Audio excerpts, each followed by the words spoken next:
혹시 남들 다 하는 노후 준비, 나만 뒤처지고 있는 건 아닌가 불안하지 않으신가요? 얼마 전까지만 해도 매일 아침 약수터에서 마주치던 건강하던 이 부장님, 갑자기 쓰러지셔서 평생 모은 3억이 순식간에 병원비로 녹아내렸다는 이야기 들으셨습니까? 그런데 이게 과연 남의 일일까요? 이미 대한민국 전체 가구의 57%는 순자산이 3억 원도 채 되지 않는다는 충격적인 사실 알고 계셨나요? 과연 나는, 그리고 지금 한창 고생하는 우리 자녀들은 이 냉정한 자산 지도에서 도대체 몇 번째 칸에 서 있는 걸까요? 오늘 그 누구도 알려주지 않았던 냉혹한 현실과 그 해답을 담은 인생 답안지를 공개합니다. 새벽 4시 아직 어둠이 가시지 않은 남광시장 모퉁이에 희미한 불이 켜졌다. 박만덕 사장의 40년 단골 자리, 만덕상회의 하루가 시작되는 순간이었다. 그는 익숙하게 좌판에 싱싱한 대추와 물을 진열하며 허리를 두드렸다. 68, 이마에 펜주름만큼이나 억척스럽게 살아온 세월이었다. 아이고, 박 사장, 오늘도 천하장사네. 절친한 친구이자 시장경비원으로 퇴직한 최기남이 뜨거운 커피 한 잔을 건네며 다가왔다. 김이 모락모락 피어오르는 종이컵을 받아 든 만덕의 얼굴에 자부심이 스쳤다. 그럼 내 나이에 아직 이만큼 짱짱한 사람 있으면 아와보라 그래. 이래봬도 저축은행에 꼬박꼬박 모은 내 순자산이 3억이 넘어. 3억. 만덕은 숫자 3을 만들며 손가락에 힘을 주었다. 시장 상인들 사이에서 그의 3억은 일종의 훈장이었다. 자식들 다 키우고 빚 하나 없이 쌓아 올린 성씨의 증표. 대한민국 가구의 57%가 넘지 못했다는 그 냉혹한 자산의 강을 그는 뗏목 하나로 건넌 셈이었다. 대단하지, 암. 우리 중에 자네가 제일 부자야. 근데 자네 요새 기침이 좀 잦은 것 같네. 병원은 가봤어? 귀남의 걱정 어린 말에 만덕은 손사래를 쳤다. 에이, 사내 자식이 그까짓 기침 좀 한다고 유난 떨기는. 평생 흙먼지 마시고 살았는데 이 정도는 훈장이지. 그나저나 우리 아들 민준이 알지? 그놈이 요새 아주 큰일을 벌이려고 준비 중이야. 아들 이야기가 나오자 만덕의 목소리가 한 톤 높아졌다. 눈에는 자랑스러움이 가득했다. 번듯한 대학을 나와 대기업에 다니는 아들은 그의 마지막 자존심이었다. 그래? 민준이야 워낙 똑똑하니까. 무슨 일인데? 무슨 스마트팜인가 뭔가 한다는데. 나는 잘 몰라. 아무튼 나라에서 지원도 해주고 한번 터지면 돈방석에 앉는 거라고 하더군. 이제 내 아들도 사장님 소리 듣게 생겼어. 만덕은 마치 자신이 사장이 된 것처럼 어깨를 으쓱였다. 그 모습에 귀남은 그저 희미하게 웃으며 커피를 마실 뿐 더는 묻지 않았다. 만덕의 마른 기침 소리가 새벽 시장의 소음 속으로 희미하게 흩어졌다. 그것이 다가올 폭풍의 아주 작은 전조임을 그때는 아무도 알지 못했다. 며칠 뒤 말끔하게 양복을 차려입은 아들 민준이 시장을 찾았다. 만덕은 좌판 최고의 과일들을 깎아 내밀며 아들 자랑에 여념이 없었다. 민준은 주변 상인들의 인사를 받으며 어색하게 웃다가 이내 아버지의 손을 끌고 한적한 골목으로 향했다. 아버지, 드릴 말씀이 있어요? 오냐, 무슨 일이냐, 얼굴이 왜 이렇게 심각해. 민준은 한참을 뜸들이다 어렵게 입을 열었다. 제가 추진하는 스마트팜 사업 초기 자본이 조금 더 필요하게 됐어요. 정부 지원금만으로는 부족해서요. 그래? 얼마나 더 필요한데? 만덕은 대수롭지 않게 물었다. 아들을 위해서라면 얼마든지 도울 준비가 되어 있었다. 민준은 아버지의 눈을 피하며 말했다. 3억 정도요. 아버지께서 평생 모으신 돈, 그거 잠시만 빌려주시면 안 될까요? 3년 안에 2배, 아니 3배로 불려서 돌려드리겠습니다. 제 인생을 건 사업이에요. 순간 만덕의 세상이 멈췄다. 3억.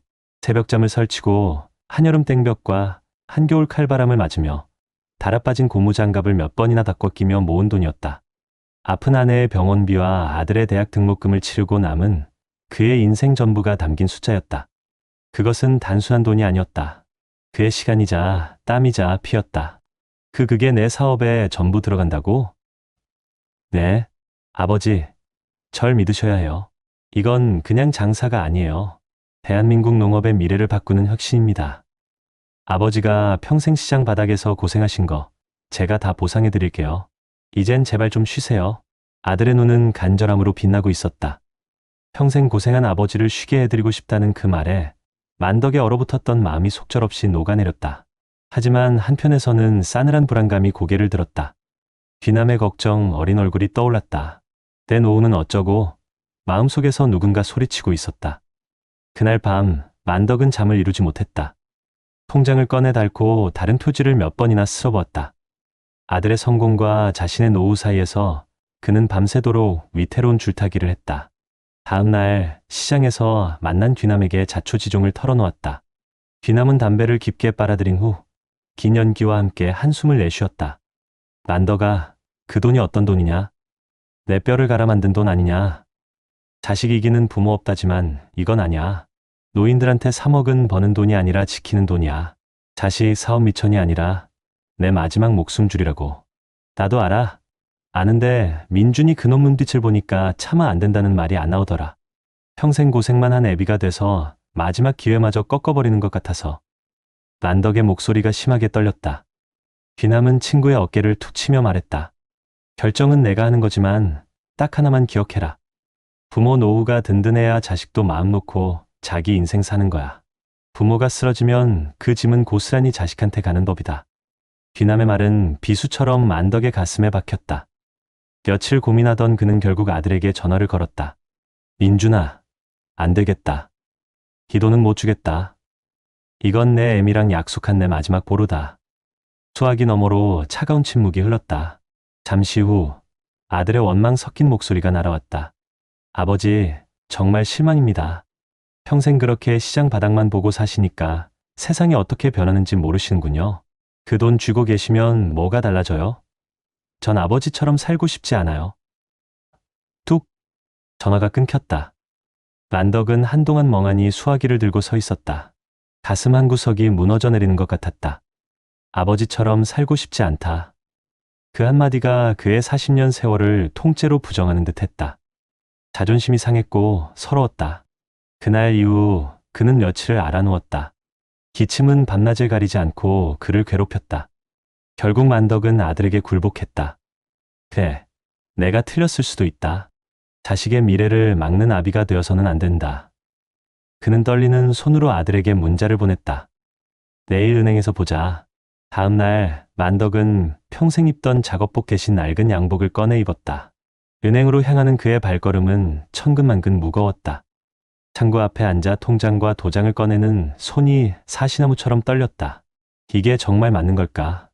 마지막 순간까지 갈등이 그를 붙잡았지만 아들의 실망한 얼굴이 떠올라 눈을 질끈 감았다. 아드님 계좌로 3억 원 전부 이체하시는 거 맞으시죠? 은행원의 확인 질문에 그가 힘겹게 고개를 끄덕이려던 바로 그 순간이었다. 갑자기 가슴 깊은 곳에서 무언가 왈칵 치밀어 올랐다. 그는 미친 듯이 기침을 쏟아내기 시작했다. 숨을 쉴 수가 없었다. 눈앞이 캄캄해지며 그는 의자에서 그대로 바닥으로 곤두박질 쳤다. 정신을 차렸을 때 그는 병원 침대에 누워 있었다. 코에는 산소줄이 연결되어 있었고 옆에는 하얗게 질린 얼굴의 아들 민준이 그를 내려다보고 있었다. 아버지, 의사가 들어와 충격적인 사실을 전했다. 폐암 3기, 이미 손쓰기에는 늦었을지도 모른다고 했다. 수술과 항암 치료를 병행해야 하는데 비용이 만만치 않을 것이라는 말도 덧붙였다. 민준은 그 자리에 주저앉아 오열했다. 아버지가 기침을 할 때마다 잔소리만 여겼던 지난 날들이 후회로 밀려왔다.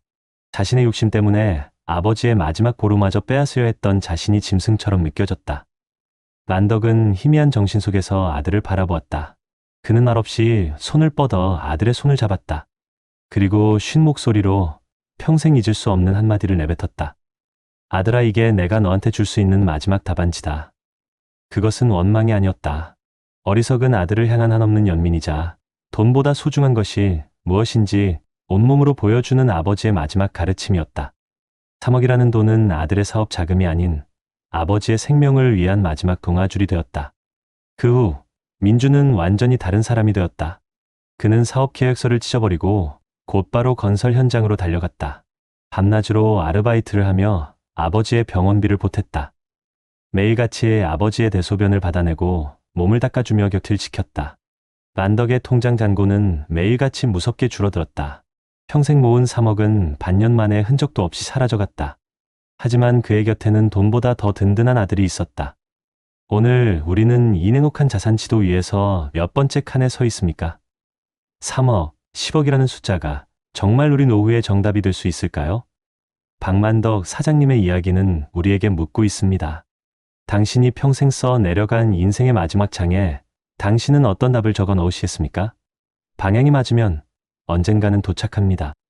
하지만 그 방향이 돈이 아니라 사람을 향해 있을 때 우리는 비로소 길을 잃지 않을 것입니다. 다음 시간에는 시니어를 위한 자산 단계별 은퇴 전략으로 그 구체적인 방향을 함께 찾아보겠습니다. 여러분 어떠시나요? 이의 사례는 정말 비참하고 서글픈 인생 아닌가요? 하지만 지금부터 소개해드리는 사례는 정반대의 선택으로 행복한 노후를 보내고 있는 분을 소개해드리겠습니다. 일산의 한적한 아파트 단지, 아침 6시면 어김없이 현관문을 나서는 이가 있었다. 30년 넘게 구청 건축과에서 일하다 7년 전 명예롭게 퇴직한 김성실 씨. 그의 하루는 동네 뒷산인 정발산 산책으로 시작된다. 공무원 연금으로 매달 통장에 찍히는 280만 원은 호화롭진 않아도 아내와 둘이 소박한 행복을 꾸리기에 부족함이 없었다. 그는 내 인생은 대박은 없어도 쪽박도 없는 밋밋한 모범 답안지 같은 삶이라며 웃곤 했다. 평생을 도면과 서류 사이에서 원칙을 지키며 살아온 그에게 노후 역시 계획된 예산과 예측 가능한 범위 안에서 움직이는 안정된 선과 같았다. 그 평온한 일상에 균열이 가기 시작한 것은 하나뿐인 딸, 지혜가 찾아온 어느 주말 오후였다. 반짝이는 눈으로 프레젠테이션 자료까지 만들어 온 딸은 성수동에 공유 주방을 기반으로 한 디저트 카페를 열겠다며 야심찬 사업 계획을 늘어놓았다. MZ세대를 겨냥한 아이템, 유명 셰프와의 협업, SNS 마케팅 전략까지 아버지가 보기에도 꽤 그럴싸했다. 문제는 마지막 장에 있었다. 아빠, 그래서 초기 투자금이 딱 2억만 있으면 돼요. 다른 건 다 해결했는데 이 아파트만 담보로 잡히면 청년 창업 대출을 받을 수 있어요. 아빠 평생 나라 일만 하시느라 제대로 쉬지도 못하셨잖아요. 제가 3년 안에 지금 연금의 2배를 매달 용돈으로 드릴게요. 제발 제 인생의 유일한 기회예요. 딸의 목소리는 절박했고 그 눈빛은 아버지가 평생 외면할 수 없었던 간절함을 담고 있었다. 아내는 옆에서 여보, 우리 딸 똑똑하잖아요. 한번 믿어줍시다라며 거들었다. 성실 심장이 쿵 하고 내려앉았다. 이 아파트는 단순한 집이 아니었다. 아내와 함께 청약 통장을 붓고 모델하우스를 수십 번 드나들며 벽지 한 장까지 함께 골랐던 두 사람의 역사 그 자체였다. 또한 혹시 모를 질병과 사고에 대비한 마지막 보루이자 자식에게 짐이 되지 않겠다는 스스로와의 약속이었다. 며칠 밤낮을 고민하던 성실은 딸을 조용히 불렀다. 그는 낡은 가계부와 보험 증서 뭉치를 꺼내놓았다. 지혜야, 이게 아빠와 엄마의 노후 계획서다. 한 달 생활비, 병원비, 경조사비 그리고 혹시 우리가 요양원에 가게 될 때를 대비한 돈까지 다 계산되어 있어. 이 집은 이 모든 계획의 마지막 방패막이야. 미안하지만 이 방패를 너의 창업을 위해 내어줄 수는 없구나. 그의 목소리는 단호했지만 눈빛은 미안함으로 흔들리고 있었다. 딸의 얼굴이 순식간에 굳어졌다. 원망과 실망이 뒤섞인 목소리가 아버지의 가슴을 찔렀다. 결국 안 된다는 거네요. 평생 그렇게 숫자만 보고 사시니 제 꿈의 가치는 안 보이시는군요. 알았어요. 아빠 도움 없이 제가 어떻게든 해볼게요. 대신 저도 더는 아빠한테 기대 안 할래요. 평생 그렇게 답답한 원칙 속에서 사세요. 전 아빠처럼 살고 싶지 않아요. 쾅, 닫히는 문소리가 거실을 무겁게 울렸다. 아내는 아무 말 없이 눈물만 훔쳤고 성실은 그 자리에 한참을 서 있었다. 내가 틀린 걸까? 자식의 앞길을 막는 옹고집 늙은이가 된 걸까? 자괴감이 파도처럼 밀려왔다. 그날 이후 딸에게선 연락이 끊겼다. 딸과 사이가 멀었다는 사실은 그의 단단했던 마음에 지워지지 않는 생채기를 남겼다. 2달 뒤 성실은 정기 건강검진을 위해 병원을 찾았다. 딸과의 일로 속을 끓인 탓인지 위가 자주 쓰리곤 했다. 내시경 검사를 받던 중 의사의 표정이 심각해졌다. 조직 검사 결과 위암일기 판정이 내려졌다. 하늘이 무너지는 듯했지만 의사는 불행 중 다행이라며 그를 안심시켰다. 조금만 늦었으면 큰일 날 뻔했습니다. 이렇게 초기에 발견한 건 천운입니다. 수술은 성공적으로 끝났고 다행히 전이도 없었다. 수술비와 치료비로 1,000만 원이 넘는 돈이 들었지만 미리 준비해둔 실비보험과 비상금 통장 덕분에 가게에 큰 타격을 주지 않고 온전히 회복에만 집중할 수 있었다. 뒤늦게 소식을 듣고 잿빛 얼굴로 병실을 찾아온 딸은 아버지의 헬쑥한 얼굴을 보자마자 무너져 내렸다. 아빠 미안해. 내가 아빠 속을 썩여서. 성실은 말없이 우는 딸의 손을 잡아주었다. 그리고 창밖을 보며 나지막이 말했다. 지혜야, 만약 아빠가 그때 내 날대로 집을 담보로 잡혔다면 어땠을까? 대출금 이자 걱정에, 사업 걱정에 내 건강을 돌볼 여유가 있었을까? 이 병원비를 무슨 수로 감당했을까? 아빠가 지켜야 했던 건 낡은 아파트가 아니었어. 어떤 비바람이 불어와도 우리 가족이 쓰러지지 않게 버텨줄 마지막 뿌리. 바로 그걸 지키고 싶었던 거다. 그 말에 딸은 더 이상 아무 말도 하지 못하고 아버지의 손을 부여잡은 채 한참을 울었다. 딸은 무리한 대출 대신 작은 정부 지원금과 자신의 저축으로 계획보다 훨씬 작은 규모의 온라인 디저트 샵을 열었다. 처음에는 고전했지만 아버지의 말처럼 단단한 뿌리 위에서 차근차근 성장해 나가고 있다. 오늘 김성실 씨는 여전히 아침 6시에 정발산에 오른다. 그의 곁에는 주말마다 찾아와 함께 산을 오르는 딸이 있다. 그의 통장 잔고는 크게 불어나지 않았지만 그의 인생 잔고는 그 어떤 부자보다 풍요롭게 채워져 있었다. 자식에게 모든 것을 내어주는 것만이 사랑이라 믿으십니까? 어쩌면 나의 노후를 굳건히 지키는 것이야말로 자녀가 자신의 인생을 마음껏 펼칠 수 있도록 지켜주는 가장 현명하고 위대한 사랑일지 모릅니다. 당신의 인생 답안지에는 지금 무엇이 쓰여 있습니까? 월 300만 원 연금으로 자산 10억 부럽지 않게 사는 법에 대한 구체적인 로드맵을 제시해 드리겠습니다. 대한민국 시니어 여러분, 노후라는 긴 여정 앞에서 혹시 모를 돌부리에 걸려 넘어지지는 않을까? 밤잠 설치시는 분들 많으실 겁니다.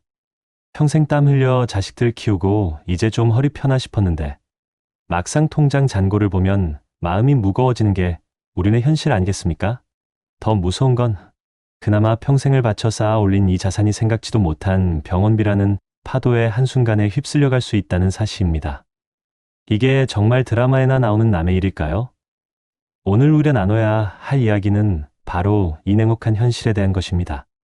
대한민국 은퇴 가구의 평균 순자산이 4억 5천만 원이라고는 하지만 이건 어디까지나 평균일 뿐입니다. 절반의 시니어 가구는 순자산이 1억 8,700만 원도 채 되지 않는다는 통계가 우리의 가슴을 답답하게 합니다. 자, 여기 평생 성실하게 일해 3억 원이라는 자산을 모으신 박만덕 사장님의 이야기가 있습니다. 이 3억 원은 그분의 자부심이자 노후의 든든한 버팀목이었죠. 그런데 아들이 사업을 하겠다며 손을 벌리기 시작했습니다.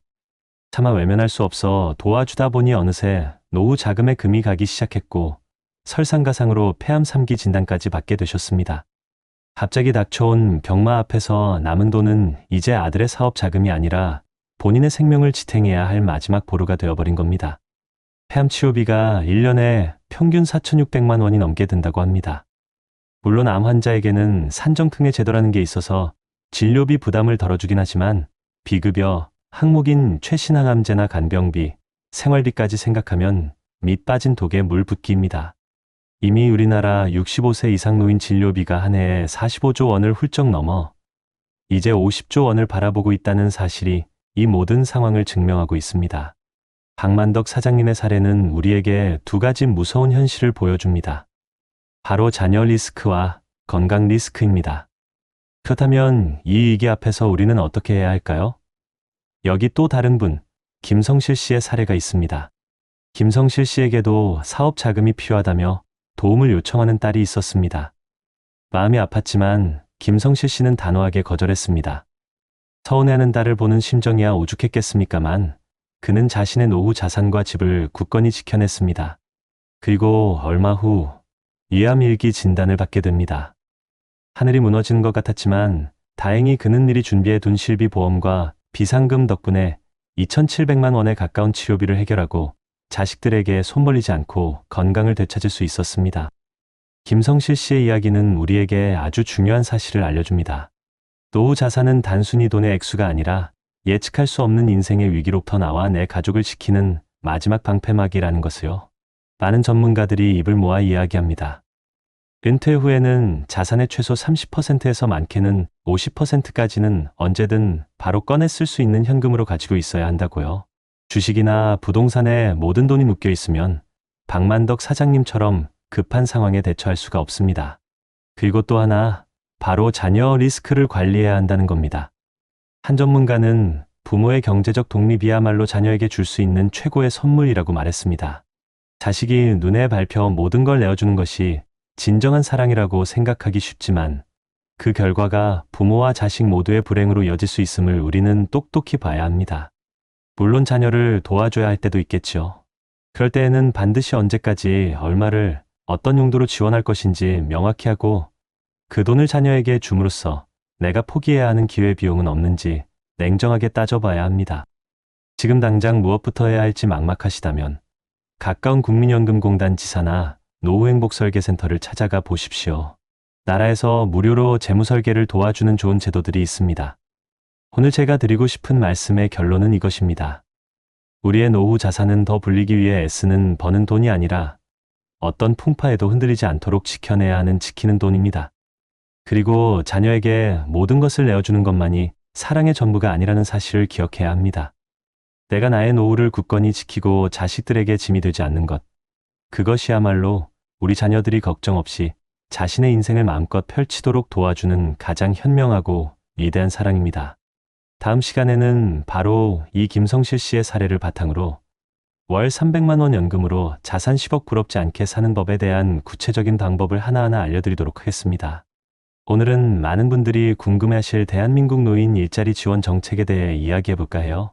나이가 들었는데도 계속 일할 수 있을까? 어떤 일자리가 있을까? 이런 고민들 많이 하시죠? 걱정 마세요. 우리나라는 어르신들의 생활 안정과 사회 참여를 위해 정말 다양한 일자리 지원 정책을 마련해두고 있답니다. 크게 보면 공공형 일자리와 민간형 일자리로 나눌 수 있는데요. 하나씩 자세히 살펴볼까요? 먼저 공공형 일자리부터 이야기해 볼게요. 이 공공형 일자리는 주 지역사회에 도움이 되는 활동을 하거나 어르신들의 경험과 능력을 활용해서 사회 서비스를 제공하는 형태라고 생각하시면 돼요. 첫 번째는 바로 공익활동입니다. 말 그대로 지역사회에 공익적으로 기여하는 활동인데요. 예를 들어서 노인분들이 다른 노인분들을 돌보는 노노케어, 주변의 어려운 이웃을 돕는 취약계층 지원, 그리고 도서관이나 공원 같은 공공시설에서 봉사하는 활동 등이 있어요. 만 65세 이상 기초연금을 받으시는 분들이나 직역연금 수급자분들이 참여하실 수 있고요. 내가 사는 지역에 도움이 되면서 보람도 느낄 수 있는 아주 좋은 활동이죠. 두 번째는 노인역량활용 사업, 다른 말로는 사회서비스형이라고 부르는데요. 이건 어르신들이 오랫동안 쌓아오신 숙련된 기술이나 전문성, 그리고 풍부한 경험을 활용해서 지역사회에 필요한 돌봄이나 안전, 교육 같은 사회 서비스를 제공하는 사업이에요. 우리 아이들 초등학교 돌봄 활동을 지원해 주시거나 공공기관에서 행정 업무를 도와주시는 일 등이 여기에 속하죠. 주로 만 65세 이상 어르신들이 대상이지만 어떤 유형은 만 60세 이상부터 참여할 수 있는 것도 있으니 잘 알아보시면 좋겠죠. 그리고 최근에는 사회 서비스형 선도 모델이라는 시범 사업도 진행되고 있어요. 이건 지역사회의 여러 자원이나 기업 같은 외부 자원까지 활용해서 요즘 신노년층에게 딱 맞는 새로운 일자리를 개발하고 만들어내는 사업이라고 하니 앞으로 더 다양한 기회가 생길 것 같아요. 다음은 민간형 일자리입니다. 이 민간형 일자리는 어르신들이 직접 시장에 진출하거나 자립할 수 있도록 돕고 또 기업들이 어르신들을 고용하도록 유도해서 노인 일자리를 늘리는 데 초점을 맞추고 있어요.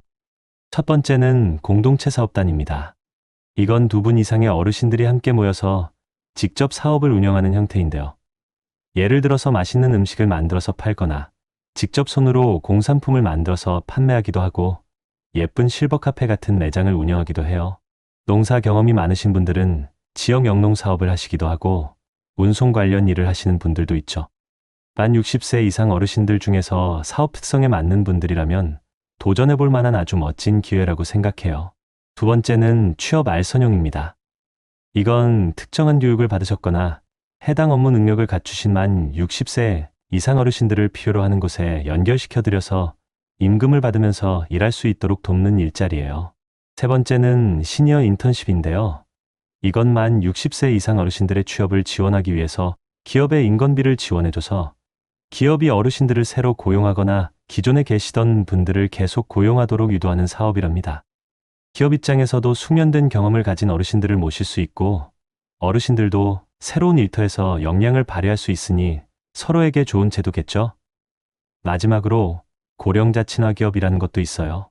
이건 어르신들의 풍부한 경륜을 활용해서 경쟁력을 갖추고 질 좋은 노인 일자리를 많이 만들어낼 수 있는 기업의 설립이나 운영을 지원해주는 정책이에요.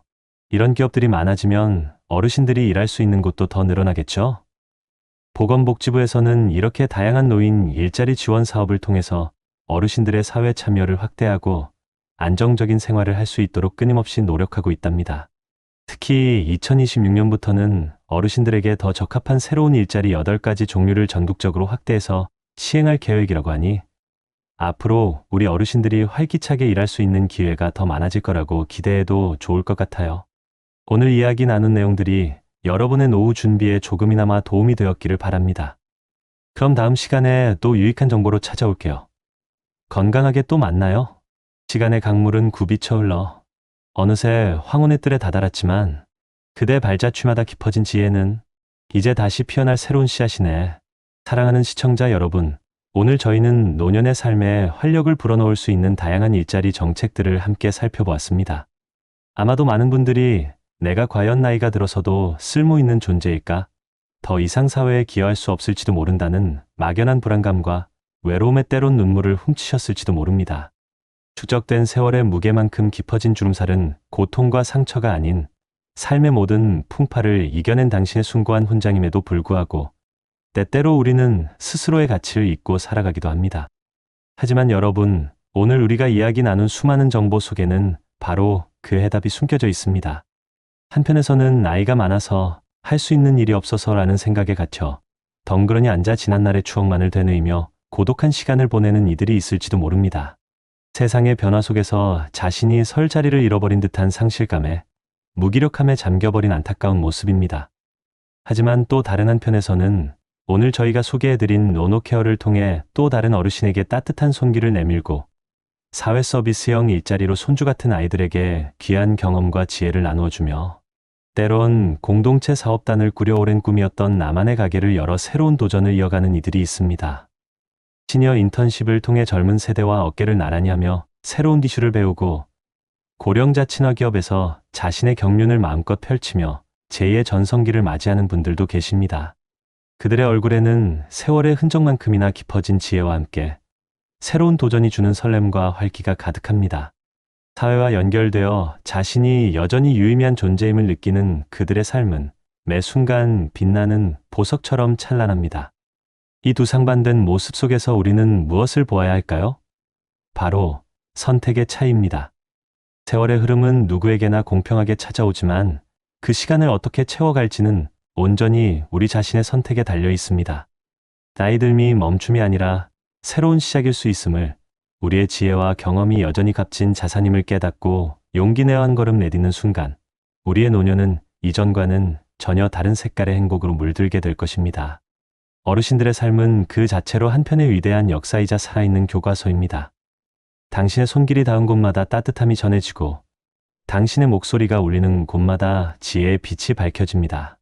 이 사회는 여전히 당신의 따뜻한 마음과 숙련된 경험을 필요로 하고 있습니다. 오늘 저희가 전해드린 다양한 일자리 정책들은 단순히 돈을 버는 수단을 넘어 여러분의 삶에 새로운 의미와 활력을 부여하고 사회 구성원으로서의 자긍심을 되찾아드릴 소중한 기회가 될 것입니다.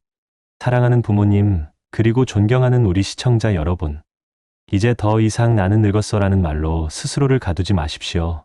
나는 여전히 배우고 성장하고 기여할 수 있는 존재라는 긍정의 힘을 믿으십시오. 여러분의 노년은 끝이 아니라 가장 찬란하게 빛날 수 있는 인생의 황금기입니다. 때로는 용기가 필요하고 때로는 새로운 것을 배우는 것이 버겁게 느껴질 수도 있습니다. 하지만 기억하십시오. 당신은 결코 혼자가 아니라는 것을. 이 사회는, 그리고 저희 채널은 언제나 여러분의 든든한 동반자가 되어 드릴 것입니다. 당신의 노년이 흘러간 시간의 그림자가 아닌 찬란한 빛으로 가득 찬 또 다른 시작이 되기를 진심으로 응원합니다. 부디 오늘 나눈 이야기들이 여러분의 마음에 희망의 씨앗을 심고 그 씨앗이 아름다운 결실을 맺어 눈부신 행복을 선사하기를 바랍니다. 우리는 모두 더 나은 노년을 함께 만들어갈 수 있습니다. 감사합니다. 그리고 사랑합니다. 혹시 어젯밤 뉴스 보셨습니까? 평생 모은 돈 2억 원을 아들 사업 자금으로 내어주고 정작 본인 암 치료비 3천만 원이 없어 발만 동동 구르던 경기도 광주의 67세 아버지 이야기 말입니다. 이게 정말 남의 일일까요? 자식 잘 되라고 주변 사람 힘들다고 베푼 그 착한 마음이 나중에 내 목을 조이는 족쇄가 될 수 있다는 생각 혹시 해보셨나요? 내가 베푼 돈과 시간이 당연한 권리가 되어버리고 정작 내가 아프고 돈 없을 때 나 몰라라 하는 싸늘한 현실을 마주하게 된다면 그때는 누구를 원망해야 할까요? 이미 수많은 선배들이 피눈물을 흘리며 후회한 노년의 배신을 피할 수 있는 방법. 오늘 모르시면 평생 후회할 수 있습니다. 왜 지독하게 이기적이어야만 내 노후를 지킬 수 있는지 그 이유를 지금부터 하나씩 알려드리겠습니다. 여러분은 혹시 밑 빠진 독에 물 붓기라는 속담의 진짜 의미를 아십니까? 물이 새는 항아리가 아니라 정성껏 부은 그 물이 오히려 독을 깨뜨리는 칼이 될 수도 있다는 잔인한 진실 말입니다. 평생을 자식이라는 독에 애정과 돈, 시간을 쏟아부었는데 그 모든 것이 마침내 나를 무너뜨리는 파편이 되어 돌아온 한 아버지의 이야기가 있습니다. 경기도 광주의 한 재래시장에서 40년 넘게 채소 장사를 해온 박만식 씨. 그의 투박하고 갈라진 손이 어떻게 텅 비어버렸는지, 그 평범했던 일상이 어쩌다 비극으로 끝을 맺었는지 지금부터 그 시리고 아픈 시간 속으로 함께 들어가 보겠습니다. 새벽 4시 어둠이 채 가시지 않은 시간에도 광주 경안시장의 새벽은 부산스럽게 깨어난다. 박만식 씨는 어김없이 낡은 1톤 트럭에 시동을 걸었다. 삐걱거리는 운전석 문을 닫으며 그가 허공에 뱉는 입김은 언제나 희고 짙었다. 시장 구서 자신만의 작은 왕국인 만식상회에 도착한 그는 익숙하게 천막을 걷고 갓 들어온 대추와 물을 진열하기 시작했다.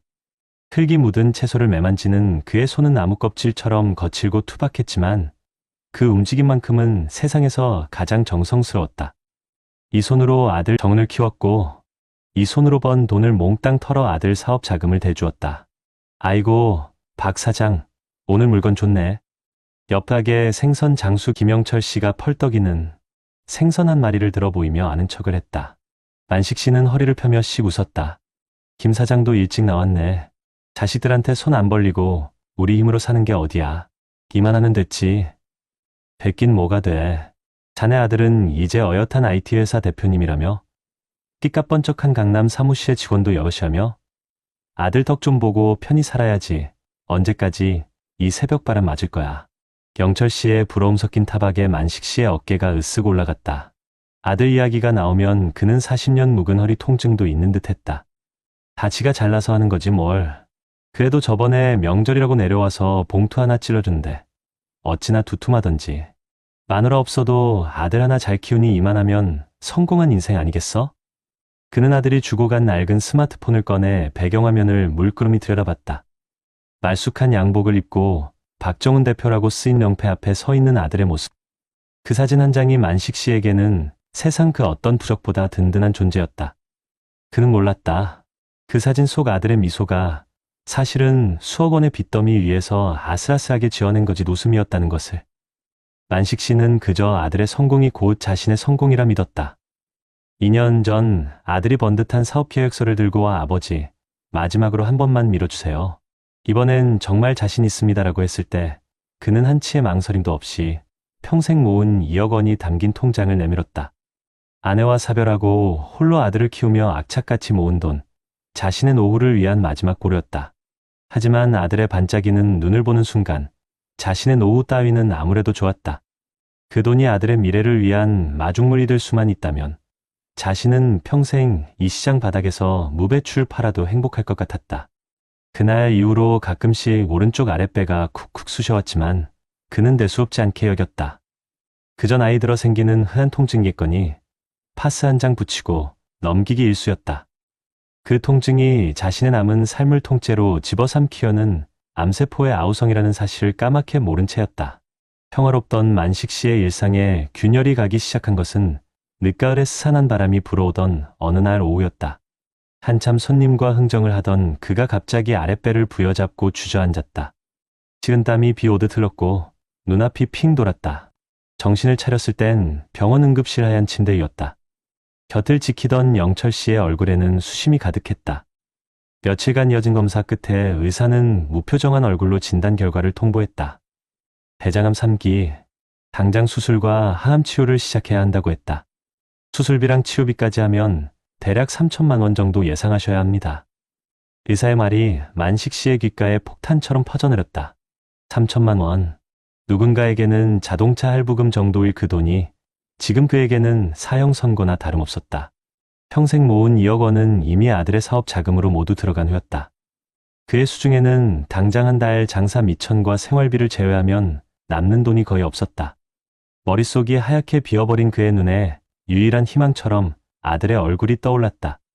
그래, 정훈이가 있었다. 이제는 성공한 대표님이 된 내 아들. 이 정도 돈은 어떻게든 해결해 줄 수 있을 터였다. 그는 떨리는 손으로 아들에게 전화를 걸었다. 정난하다, 애비다. 아버지? 웬일이세요? 이 시간에? 저 지금 바쁜데. 소화기 너머로 들려오는 아들의 목소리는 차갑고 건조했다. 만식 씨는 잠시 망설이다 어렵게 입을 뗐다. 자신의 병명과 당장 수술비가 필요하다는 사실을 덤덤하게 설명했다. 침묵이 흘렀다. 만식 씨에게는 영원처럼 느껴지는 시간이었다. 그래서요? 아들의 입에서 나온 첫 마디는 위로나 걱정이 아니었다. 이해할 수 없다는 듯한, 심지어는 짜증이 섞인 듯한 반문이었다. 아니, 그래서 저더러 어쩌라는 말씀이세요? 지금 회사 사정이 얼마나 안 좋은지 아세요? 아버지한테 드린 돈으로 시작한 사업. 지금 망하기 일보 직전이에요. 직원들 월급 주기도 벅찬데 제가 어디서 3천만 원을 구해요. 아들의 목소리는 절규에 가까웠다. 만식 씨는 순간 자신의 귀를 의심했다. 아버지가 암에 걸려 죽게 생겼다는데 아들은 자신의 사업 걱정뿐이었다. 지난 2년간 아들이 보내준 두툼한 용도는 사실 만식 씨가 건넨 2억 원의 일부를 떼어 생색을 낸 것에 불과했다는 사실을 그는 그때 깨달았다. 아들의 성공은 모두 허상이었고 아들이 보여준 효심은 기만이었다. 정훈아, 그 2억이 어떤 돈인 줄 아냐? 내 어미랑 죽어라 아끼고 안 쓰고 모은 돈이다. 내 노후고 내 목숨값이었어. 다 못 돌려줘도 괜찮다. 그러니 제발 수술비만이라도 어떻게 좀. 그만 좀 하세요. 지금 저 죽는 소리 안 들리세요? 아버지는 그냥 병원에 누워 계시면 되지만 저는 이 사업 망하면 길거리에 앉아야 한다고요. 온 가족이 다 같이 죽는단 말입니다. 어떻게든 알아서 해볼 테니 일단 전화 좀 끊으세요. 투자자 만나야 합니다. 딸까? 전화는 매정하게 끊겼다. 만식 씨는 한동안 멍하니 스마트폰을 손에 쥔 채 허공을 응시했다. 화면 속에서 환하게 웃고 있는 아들의 얼굴이 악마처럼 보였다. 평생을 바쳐 물을 부어 키운 독이 산산조각 나며 날카로운 파편이 되어 자신의 심장을 꿰뚫는 순간이었다. 그가 당연하게 베풀었던 모든 것들이 어느새 아들에게는 당연한 권리가 되어 있었던 것이다. 아들에게 아버지는 더 이상 사랑하고 부양해야 할 존재가 아니라 자신의 성공을 위해 끊임없이 무언가를 내어주어야만 하는 마르지 않는 셈일 뿐이었다. 하지만 이제 그 셈은 바닥을 드러냈고 쓸모를 다한 아버지는 귀찮은 짐이 되어버렸다. 며칠 후 병원비를 감당할 수 없었던 만식 씨는 결국 진통제만 처방받아 퇴원했다. 그의 왕국이었던 만식상회는 굳게 닫혔다. 먼지가 뽀얗게 쌓인 좌판 위에는 시들어가는 대추 몇 포기가 덩그러니 남아 주인의 부재를 알리고 있었다. 그는 어둡고 차가운 단칸방에 홀로 누워 죽음의 그림자가 자신을 덮쳐오는 것을 속수무책으로 기다릴 뿐이었다. 배를 찌르는 고통보다 더 아픈 것은 가슴을 도려내는 듯한 배신감과 후회였다. 내가 뭘 잘못한 걸까? 내 모든 걸 다 주었는데 왜 나에게는 아무것도 남지 않은 걸까? 그때 낡은 현관문이 삐걱거리며 열렸다. 영철 씨였다. 그는 만식 씨의 수척한 몰골을 보더니 아무 말 없이 방 한 구석에 주저앉아 막걸리 병을 꺼냈다. 이놈아, 내가 그럴 줄 알았다. 영철 씨의 목소리가 작게 떨렸다. 자식한테 내 모든 걸 걸지 말라고, 내 노후는 내가 챙겨야 한다고 내가 몇 번을 말했냐. 자식은 내리사랑이라지만 그 사랑도 내가 살아 숨 쉴 때나 의미가 있는 게야. 내 목숨하고 맞바꾼 사랑이 그게 무슨 소용이야. 만식 씨의 메마른 눈에서 뜨거운 눈물 한 줄기가 흘러내렸다. 후회와 원망, 그리고 지독한 외로움이 한꺼번에 터져나왔다. 그는 평생 아들 앞에서 강한 아버지이고 싶었다. 그래서 단 한 번도 힘들다는 말, 아프다는 말을 해본 적이 없었다. 그 침묵과 희생이 아들을 위한 최고의 사랑이라 믿었다. 하지만 그 결과는 참혹했다. 그의 사랑은 아들을 책임감 없는 괴물로 만들었고 스스로를 죽음의 문턱으로 내몰았다. 한참을 소리 없이 울던 만식 씨가 겨우 입을 열었다. 그의 목소리는 낙엽처럼 바싹 말라 있었다. 영철아, 날이 참 좋구나. 그렇지? 창밖은 이미 땅거미가 내려앉아 어두컴컴했다. 맑은지 흐린지 알 수도 없는 날씨였다. 뜬금없는 그의 말에 영철 씨는 의아한 표정으로 그를 바라봤다. 만식 씨는 희미하게 웃으며 말을 이었다. 내 어미랑 처음 만났던 날도, 정은이 놈이 처음 태어나 내 손에 안겼던 날도 오늘처럼 이렇게 날이 참 좋았어. 그냥 다 날이 좋아서 그랬던 게야. 내 모든 걸 다 내줘도 하나도 아깝지 않을 만큼 그 기억 속 날들이 너무 좋아서 그래서 그랬던 게야. 그것이 박만식 씨의 마지막 유언이자 평생을 바친 헌신에 대한 처절한 자기 변명이었다. 그는 누구도 원망하지 않았다. 그저 자신의 지독했던 사랑을 너무나도 눈부셨던 과거의 어느 좋은 날들 탓으로 돌릴 뿐이었다. 자식이 내미는 비수를 기꺼이 끌어안은 아버지의 마지막 모습은 우리에게 묻고 있다. 당신의 노후는 안녕하시냐고. 당신이 쏟아붓고 있는 그 헌신과 사랑이 훗날 당신의 목을 조이는 족쇄가 되지는 않을 것이라고 정말 자신할 수 있느냐고 말이다. 여러분 어떠시나요? 위의 사례는 정말 비참하고 서글픈 인생 아닌가요? 하지만 지금부터 소개해드리는 사례는 정반대의 선택으로 행복한 노후를 보내고 있는 분을 소개해드리겠습니다. 둥근 돌은 제자리에 있어야 구르지 않는 법이다. 평생을 고등학교 국어교사로 살아온 최진수 70세 씨가 퇴임식 날 교훈처럼 남긴 말이다. 그의 아내이자 40년 지기인 이숙자 68세 씨는 그 말이 꼭 남편 자신을 두고 하는 말 같다고 했다. 강원도 춘천의 한적한 아파트에서 노후를 보내는 진수 씨의 삶은 화려하진 않지만 그 둥근 돌처럼 단단하고 안정적이었다. 매달 어김없이 들어오는 280만 원의 공무원 연금은 부부의 품이 있는 삶을 지켜주는 든든한 울타리였다. 그는 젊은 시절부터 돈 관리에 철저했다. 월급의 일부는 무조건 저축했고 퇴직 후를 대비해 개인연금도 따로 부었다. 자식에게 모든 걸 쏟아붓는 것이 미덕이던 시절에도 그는 자식의 인생과 부모의 인생은 별개다. 각자의 궤도를 성실히 도는 것이 서로를 위한 최선이다라고 입버릇처럼 말했다. 서울에서 작은 카페를 운영하는 외아들 민준이 결혼할 때도 그는 무리해서 집을 사주는 대신 딱 정해놓은 액수만 지원했다. 서운해하는 아들에게 그는 낡은 시 한 편을 읽어주었다. 스스로의 힘으로 일어선 나무만이 비바람에 흔들리지 않는 법이라고. 사람들은 그를 냉정하다 수군댔지만 그는 흔들리지 않았다. 그 단단함이 훗날 자신과 아들 모두를 살리는 방패가 될 줄은 그때는 아무도 몰랐다. 진수 씨 부부의 평온한 궤도에 미세한 균열이 감춘 것은 벚꽃이 흩날리던 2025년 4월의 일이었다. 아들 민준이 잔뜩 굳은 얼굴로 춘천 본가를 찾아왔다. 다짜고짜 거실 바닥에 카페 서류들을 펼쳐놓은 아들은 지금 가게가 있는 건물의 주인이 바뀌어 월세가 2배로 뛰었고 차라리 이 기회에 대출을 받아 상가를 분양받고 싶다고 열변을 토했다. 그러기 위해선 당장 계약금과 초기 자금으로 1억 원이 필요하다고 했다. 아들의 눈은 간절함을 넘어 절박해 보였다. 아버지, 이번 한 번만 도와주세요. 평생 은혜 잊지 않겠습니다. 제 친구들은 부모님이 건물도 사주고 가게도 차려주는데 저는 아버지 연금만 믿고 손 벌리지 않으려고 얼마나 노력했는지 아시잖아요. 이번이 마지막 기회입니다. 아들의 말은 비수처럼 날아와 진수 씨의 가슴에 박혔다. 아내 숙자 씨는 금방이라도 통장을 내어줄 듯 안절부절 못했다. 진수 씨는 말없이 차만 마셨다. 찻잔의 온기가 손바닥을 통해 심장까지 전해진 듯했다. 한참의 침묵 끝에 그가 입을 열었다. 민준아, 내게 1억이 없는 돈은 아니다. 하지만 그 돈은 내 돈이 아니라 나와 내 어머니의 남은 시간을 위한 돈이다. 우리가 아프거나 위급할 때 내게 짐이 되지 않기 위해 평생 모은 돈이란 말이다. 그의 목소리는 나지막했지만 단호했다. 아버지, 어떻게 그런 말씀을 하세요? 제가 짐이라니요? 아들은 얼굴이 벌개져 소리쳤다. 진수 씨는 자리에서 일어나 서재에서 오래된 통장 하나를 가져왔다. 내가 정말 급하다면 이 돈을 빌려는 주겠다. 1,000만 원이다. 대신 차용증을 쓰고 2년 안에 반드시 갚아야 한다. 이것이 내가 너에게 해줄 수 있는 전부다. 1,000만 원이라는 액수에 민준의 얼굴은 절망으로 일그러졌다.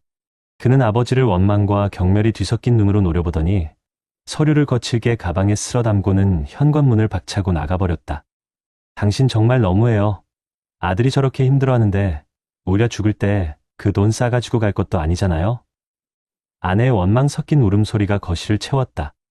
그날 밤 진수 씨는 홀로 거실에 앉아 밤을 지새웠다. 정말 내가 너무했던 걸까? 아들의 앞길을 막아버린 냉혈한 아비가 된 것만 같아 가슴 한쪽이 시려왔다. 그 후로 몇 달간 아들에게서는 연락 한 통 없었다.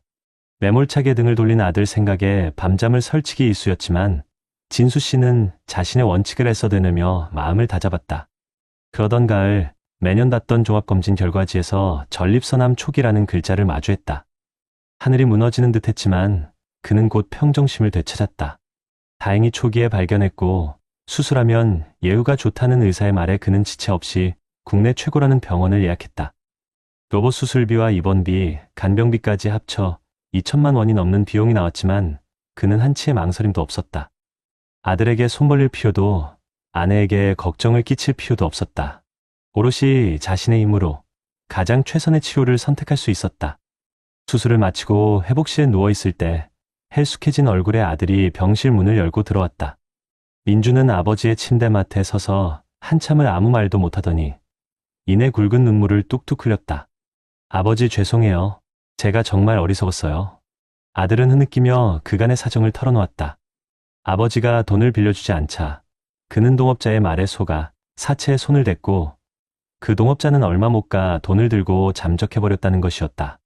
만약 그때 아버지가 1억을 줬다면 그 돈마저 고스란히 날리고 자신은 신용불량자가 되었을 거라고 이제야 아버지의 깊은 뜻을 알겠다며 오열했다. 진수 씨는 말없이 아들의 등을 토닥였다. 창밖으로 들어오는 가을 햇살이 부자의 어깨 위로 따스하게 내려앉고 있었다. 진수 씨는 성공적으로 회복했다. 그는 이제 매일 아침 아내와 함께 공지천을 산책하고 오후에는 서예 학원에 다니며 제2의 인생을 만끽한다. 아들 민준의 카페는 규모는 줄었지만 자신만의 레시피로 입소문이 나면서 단골이 꾸준히 늘어 자리를 잡았다. 이제 민준은 주말마다 아내와 아이들을 데리고 춘천을 찾는다. 더 이상 아버지에게 돈 이야기를 하는 대신 아버지의 건강과 안부를 묻는다. 진수 씨는 얼마 전 손주에게 줄 자전거를 사주며 아들에게 넌지시 말했다. 민준아, 진정한 내리사랑은 말이다. 그저 모든 걸 퍼주는 게 아니라 자식이 스스로 페달을 밟아 나아갈 수 있도록 뒤에서 묵묵히 지켜봐 주는 것이다.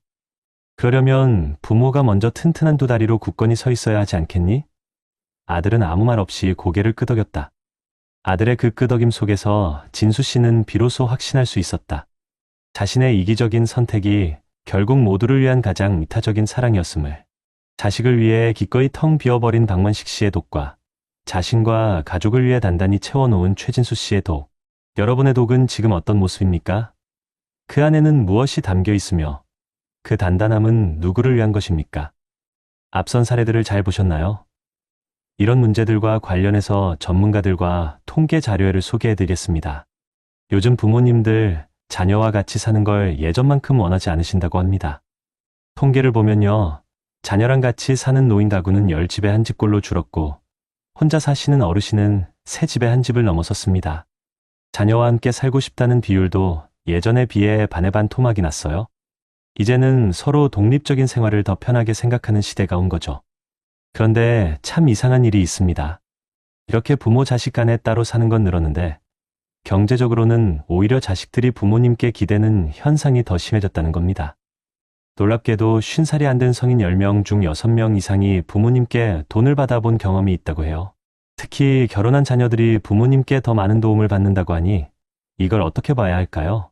이게 바로 부모님 등골에 빨대를 꽂는다는 빨대족 현상입니다. 앞서 보신 박만식 어르신처럼 평생 피땀 흘려 모은 2억 원을 아들 사업 미천으로 다 내주고 정작 본인은 텅 빈 노후를 보내게 되는 비극이 바로 이런 통계와 딱 맞아떨어지는 현실인 거죠. 전문가들은 하나같이 경고합니다. 부모가 이렇게 자식에게 모든 걸 내주면 그 자식은 스스로 일어설 힘을 잃어버리고 결국 경제적으로 무능력한 어른이 될 뿐이라고 말입니다. 그런데 문제는 여기서 그치지 않습니다. 대다수 어르신들이 본인의 노후 준비조차 제대로 못하고 있다는 게 더 큰 문제입니다. 우리나라 가구 중에 노후 준비가 잘 되어 있다고 자신 있게 말하는 집은 10집에 한 집도 채 안 됩니다. 절반 이상은 준비가 전혀 안 되어 있다고 답했어요. 적어도 한 달에 350만 원은 있어야 사람답게 산다고들 하는데 실제로 손에 쥘 수 있는 돈은 230만 원에 불과합니다. 매달 120만 원씩 부족한 이 구멍을 대체 무엇으로 메워야 할까요? 게다가 가진 재산이라고는 평생 살던 집 한 채가 전부인 경우가 많아서 당장 현금으로 바꿔 쓰기도 어려운 실정입니다. 왜 이렇게 준비를 못했을까 여쭤보면 버는 돈이 너무 적어서 그리고 지금 당장 먹고 살기도 벅차서 노후는 생각할 겨를도 없었다고 하십니다. 여기에 성인이 된 자녀들 뒷바라지하느라 허리가 휜다는 이야기도 빠지지 않죠. 그 결과가 뭔지 아십니까? 우리나라가 경제대국이라고는 하지만 노인 빈곤율만큼은 경제협력개발기구 OECD 국가 중에서 압도적인 1위라는 부끄러운 현실입니다. 다른 나라 평균보다 무려 3배나 높은 수치예요. 10명 중 4명의 어르신이 가난에 시달리고 있다는 뜻입니다. 바로 이 지점에서 최진수 어르신처럼 미리 계획하고 준비한 노후가 얼마나 중요한지 다시 한번 깨닫게 됩니다. 280만 원의 공무원 연금이 그분의 삶을 얼마나 든든하게 지켜주고 있는지 우리는 봤습니다. 돈이 없는 서름은 늙고 병들었을 때 가장 크게 터져 나옵니다. 요즘 65세 이상 어르신들이 쓰는 병원비가 우리나라 전체 의료비의 절반 가까이를 차지한다고 합니다. 어르신 한 분이 1년에 쓰는 평균 진료비가 550만 원이 넘는데 이건 전체 인구 평균보다 2배 이상 많은 금액입니다. 특히 큰 병에 걸려 수술이라도 하게 되면 그 부담은 상상을 초월하죠. 박만식 어르신이 대장암 3기 진단을 받고도 수술비 3천만 원이 없어서 진통제만 들고 병원을 나와야 했던 그 기막힌 상황. 이게 바로 준비되지 않은 노후가 마주할 수 있는 가장 끔찍한 비극입니다. 반면에 최진수 어르신은 어떻습니까? 똑같이 암 진단을 받았지만 미리 준비해 둔 개인 연금과 저축 덕분에 가장 좋은 로봇 수술을 받고 건강을 되찾을 수 있었습니다. 그래서 전문가들은 이렇게 말합니다. 부모가 할 수 있는 최고의 노후 재테크는 바로 자녀를 경제적으로 독립시키는 것이라고요. 부모의 무조건적인 지원은 자녀의 자립심을 꺾고 오히려 자녀를 심리적인 우울감과 무기력에 빠지게 할 수 있습니다. 차라리 자녀에게 학자금을 빌려주고 나중에 갚도록 하는 행복 계약서 같은 걸 써보는 건 어떨까요? 자녀에게는 아직 시간이란 가장 큰 자산이 있지만 부모의 노후 자산은 한정되어 있습니다. 그걸 희생하기보다는 자녀가 스스로 설 수 있도록 지지하고 지켜봐 주는 것. 최진수 어르신처럼 말입니다. 그것이야말로 자식과 부모 모두를 위한 가장 단단한 방패이자 진짜 사랑이 아닐까요? 결국 우리의 노후라는 도가니에 무엇을 채울 것인지, 그리고 그 단단함을 누구를 위해 만들 것인지는 지금 이 순간 우리의 선택에 달려 있습니다. 그렇다면 앞선 사례들을 해결할 수 있는 방법은 무엇이 있을까요? 박만식 님처럼 예기치 못한 상황으로 노후가 막막해지거나 반대로 최진수 님처럼 현명하게 자신과 가족을 지켜낼 수 있었던 것은 결국 준비와 정보에 달려 있다고 해도 과언이 아닙니다. 우리 모두가 최소한의 품위를 지키며 안정적인 노후를 보낼 수 있도록 대한민국 정부와 각 지자체에서 시행하고 있는 정책들과 전문가들의 귀한 조언들을 지금부터 함께 살펴보겠습니다. 가장 먼저 우리를 지탱해줄 최소한의 품위를 지키는 소득 안정망 정책부터 이야기해 볼까요? 박만식 님처럼 갑작스럽게 소득이 끊기고 과도하게 자녀를 지원하다 생계가 어려워지는 상황을 막기 위한 최소한의 안전장치들이 촘촘하게 마련되어 있습니다. 첫 번째는 바로 기초연금인데요. 만 65세 이상 소득 하위 70% 어르신이라면 매월 약 35만 원 정도를 받아서 기본적인 생활에 큰 보탬이 될 수 있습니다. 만약 박만식 님께서 아들에게 모든 것을 내어준 후에도 이 제도를 활용하셨다면 최소한의 식비와 생활비는 확보할 수 있었을 거예요. 다음으로 노인 일자리 사업이 있습니다. 건강이 허락하는 한 사회활동에 참여하며 경제적인 도움도 받고 삶의 활력도 되찾을 수 있는 아주 좋은 제도인데요. 정부는 공익활동, 사회서비스형, 시장형 등 정말 다양한 유형의 노인 일자리를 지원하고 있고요. 2024년에는 노인 일자리가 사상 처음으로 100만 개를 넘어섰고 2025년에는 지원 규모가 더 확대될 예정이라고 해요. 월 30만 원에서 많게는 80만 원 정도의 추가 소득을 얻을 수 있으니 경제적 자립은 물론 자존감을 유지하는 데도 큰 도움이 되겠죠. 그리고 우리나라 노년층의 자산 대부분이 부동산이라는 특성을 고려한 주택연금, 그러니까 영모기준도 빼놓을 수 없습니다. 보유한 집을 담보로 맡기고 평생 그 집에 거주하면서 매월 연금을 받을 수 있는 제도인데요. 만약 박만식님께 자가주택이 있었다면 아들에게 의존하지 않고도 생활비와 의료비를 스스로 마련할 수 있었을 겁니다. 여기에 더해 상속세, 공제나 비과세 종합표축 같은 세금 혜택들도 있으니 꼭 확인해 보시고요. 2025년 10월부터는 55세 이상 생명보험 가입자가 사망보험금을 연금처럼 미리 활용할 수 있도록 제도가 개편된다고 하니 이 또한 새로운 노후 소득원으로 주목해 볼 만합니다. 노후 준비의 핵심은 가늘고 길게 이어지는 현금 흐름을 만드는 것입니다. 국민연금만으로는 부족한 경우가 많으므로 기초연금과 주택연금, 개인연금 등을 조합하여 다층적인 소득 파이프라인을 구축해야 합니다라고 조언해 주셨어요. 다음으로 예고 없이 찾아오는 질병에 대비하는 의료안전망 정책입니다. 3천만 원의 수술비가 없어 치료를 포기해야 했던 박만식님의 비극을 막기 위한 제도적 장치들이 있습니다. 가장 대표적인 것이 바로 건강보험 본인부담 상한제인데요. 이는 과도한 의료비 부담을 덜어주기 위해 연간 본인부담금 총액이 개인별 소득 수준에 따른 상한액을 초과하면 그 초과 금액을 건강보험공단이 대신 내주는 제도입니다. 2025년 기준으로는 소득 분위에 따라 연간 최저 89만 원부터 최고 826만 원까지만 부담하면 되므로 암 같은 중증 질환 치료비 부담을 크게 줄일 수 있어요. 이 금액을 초과하면 자동으로 환급받거나 병원에서 바로 초과 금액을 제외하고 결제해주는 방식도 있으니 꼭 기억하세요. 단, 비급여 항목은 적용되지 않는다는 점은 주의하셔야 합니다. 또 재난적 의료비 지원 사업도 있습니다. 소득 기준을 충족하고 본인 부담 의료비가 너무 많이 나왔을 경우 연간 최대 5천만 원까지 지원받을 수 있는 제도인데요. 암이나 뇌혈관 질환 등 중증 질환으로 입원이나 외래 진료를 받은 경우 신청 가능하니 박만식님 같은 사례에 직접적인 도움이 될 수 있는 정책이죠. 그리고 각 지자체별로도 특색 있는 의료 지원 정책들을 운영하고 있습니다. 예를 들면 65세 이상 어르신은 폐렴구균이나 독감 예방접종을 무료로 받을 수 있고요. 임플란트도 평생 2대까지 본인 부담률 30%로 틀니도 7년에 1회 본인 부담률 30%로 시술받을 수 있어요. 또한 만 66세 이상은 생애전환기 건강검진을 통해 골다공증 검사나 백내장, 녹내장 같은 안과 검사까지 더 포괄적으로 받을 수 있고 60세 이상은 보건소나 치매안심센터에서 치매 검사나 예방교육을 무료로 받을 수 있습니다. 만약 일상생활이 어려운 경우를 대비한 노인장기요양보험 제도도 있고요.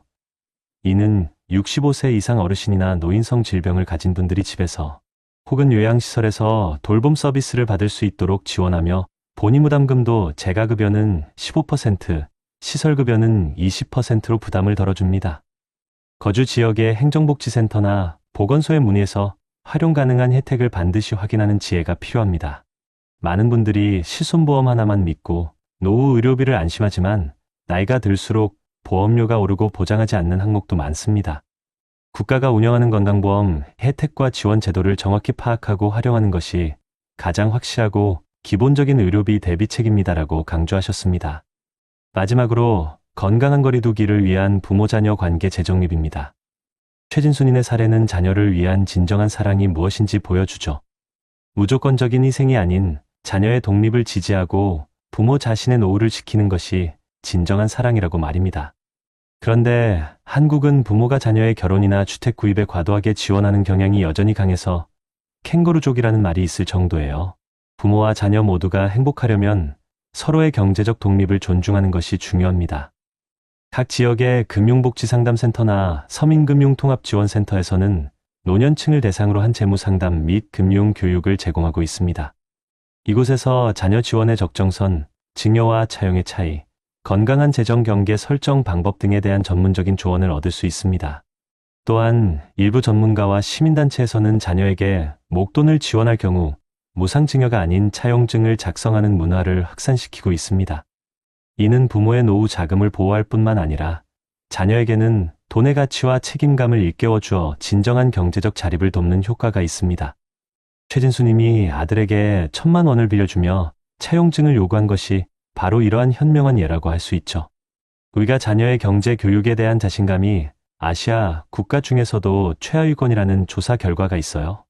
어릴 때부터 용돈 관리나 저축의 중요성을 가르치고 무조건적인 지원보다는 물고기를 주는 것이 아니라 물고기 잡는 법을 가르쳐주는 방식으로 자녀가 스스로 자립할 수 있도록 돕는 것이 중요합니다. 이인철 변호사님은 자녀에게 안 된다고 말할 수 있는 용기가 부모의 가장 중요한 노후 대비 재테크입니다. 자녀의 실패를 두려워해 부모가 모든 것을 해결해주면 자녀는 스스로 문제를 해결하는 능력을 잃어버린 경제적 무능력자가 될 수 있습니다. 부모의 노후가 안정되어야 자녀도 심리적, 경제적 부담 없이 자신의 삶에 집중할 수 있습니다라고 조언해 주셨습니다. 박만식님의 비극은 결코 개인의 부름만이 아닙니다. 우리 사회가 함께 고민하고 해결해야 할 구조적인 문제이고요. 이를 위해 정부와 지자체의 다양한 안전망들을 꼼꼼하게 알아보고 적극적으로 활용하는 한편, 최진수님처럼 자녀와의 관계에서 사랑과 희생의 의미를 재정립하는 지혜가 절실한 때입니다. 우리 모두 자신과 가족 모두를 위해 단단하고 행복한 노후를 만들어 나가려는 노력이 필요합니다. 세월의 강물은 쉼없이 흘러 우리 삶의 강둑에 깊은 흔적을 남깁니다. 어느덧 붉게 물든 노을처럼 황혼의 문턱에 선 우리, 흘러온 날들이 애틋하듯 다가올 날들도 눈부시게 아름다울 수 있도록 오늘 우리는 가슴 속에 희망의 씨앗을 심습니다. 때로는 눈물겨운 고난과 아픔도 있었지만 결국 사랑으로 피어날 우리의 찬란한 노후를 위해. 사랑하는 시청자 여러분, 오늘 우리는 너무나도 가슴 아픈 박만식님의 이야기와 현명한 준비로 자신과 가족을 든든히 지켜낸 최진수님의 이야기를 함께 돌아보았습니다. 박만식님께서 겪으신 아픔은 결코 남의 이야기가 아닐 것입니다. 자녀에게 모든 것을 내어주고 홀로 쓸쓸히 남겨진 삶의 무게, 예기치 못한 질병 앞에 좌절해야 했던 그 순간들은 우리 모두의 마음을 저미게 합니다. 사랑하는 자녀에게 혹여짐이 될까 밤잠을 설치고 홀로 병실에서 쓰러져가는 희망을 붙잡으려 했던 그 아픔은 우리 눈가에 뜨거운 눈물을 맺히게 합니다. 그때 조금만 더 내 노후를 생각했더라면, 자녀에게 안 된다고 말할 용기가 있었더라면 하는 뒤늦은 후회는 상상만으로도 고통스럽습니다. 반면 최진수님은 어떠셨나요? 무조건적인 희생이 아닌 자신을 지키는 것이 곧 자녀를 진정으로 사랑하는 길임을 아셨습니다. 노후를 위한 든든한 준비와 자녀와의 건강한 관계를 통해 그분은 삶의 고난 속에서도 흔들림 없는 평화와 품위를 지켜낼 수 있었습니다. 자녀의 독립을 존중하며 자신의 노후를 단단히 세워나간 그 지혜는 결국 온 가족이 서로에게 짐이 아닌 든든한 버팀목이 되어주는 아름다운 미래를 만들어 주었습니다. 이 두 분의 이야기는 우리에게 소리 없는 울림을 줍니다. 과연 우리는 어떤 모습으로 황혼을 맞이하고 싶은가? 사랑하는 이들에게 짐이 아닌 축복을 남고 싶은가? 사랑하는 시청자 여러분, 이제는 우리가 답할 차례입니다. 박만식님처럼 뒤늦은 후회와 막막함 속에서 눈물 흘리지 않기 위해, 최진수님처럼 당당하고 행복한 노후를 맞이하기 위해 우리에게는 준비와 지혜가 절실합니다. 오늘 우리가 살펴본 대한민국 정부와 지자체의 든든한 소득, 안정망은 여러분의 최소한의 품위를 지켜줄 안전장치가 될 것이며, 예고 없이 찾아오는 질병에 대비하는 의료 안전망은 아픔 속에서도 희망을 잃지 않도록 지켜줄 것입니다. 그리고 자녀와의 관계를 재정립하는 건강한 거리 두기는 진정한 사랑의 의미를 깨닫고 서로를 존중하는 지혜로운 가족의 울타리를 만들어줄 것입니다. 이 모든 것은 여러분의 아름다운 노년을 위한 든든한 울타리가 되어줄 것입니다. 기억하십시오. 노후 준비는 결코 이기적인 일이 아닙니다. 나 자신을 귀하게 여기고 사랑하는 일이며 동시에 사랑하는 가족에게도 가장 큰 선물을 주는 일입니다. 내가 든든해야 자녀도 부모님에 대한 심리적, 경제적 부담 없이 자신의 삶에 온전히 집중할 수 있고 우리 가정이 흔들림 없는 행복을 누릴 수 있습니다. 지금부터라도 늦지 않았습니다. 오늘 이 방송이 여러분의 마음에 작은 희망의 불씨를 지폈기를 간절히 바랍니다. 이 불씨가 큰 용기와 행동으로 이어져 여러분의 황혼이 그 어떤 계절보다 빛나고 아름다운 시절이 되기를 진심으로 응원합니다. 부디 여러분의 노후가 쓸쓸함보다는 사랑과 지혜로 가득하고 후회보다는 감사와 희망이 넘치며 눈물보다는 잔잔한 미소와 웃음으로 채워지는 축복의 시간이 되기를 간절히 소망합니다. 우리 모두 함께 자신을 사랑하고 가족을 위하는 마음으로 단단하고 행복한 노후를 만들어 나갑시다. 여러분의 빛나는 인생 이막을 항상 응원하겠습니다. 감사합니다. 혹시 매달 나가는 병원비 때문에 평생 모은 노후 자금이 바닥을 보이고 있진 않으신가요?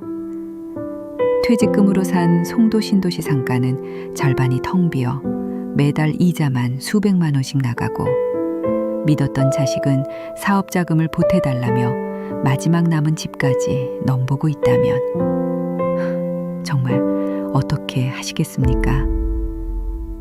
하루 7,000원을 벌기 위해 종로 3가역에서 새벽부터 폐지를 줍는 68세 어르신의 이야기가 10년 뒤 나의 이야기가 될 수 있다는 생각 혹시 해보셨나요?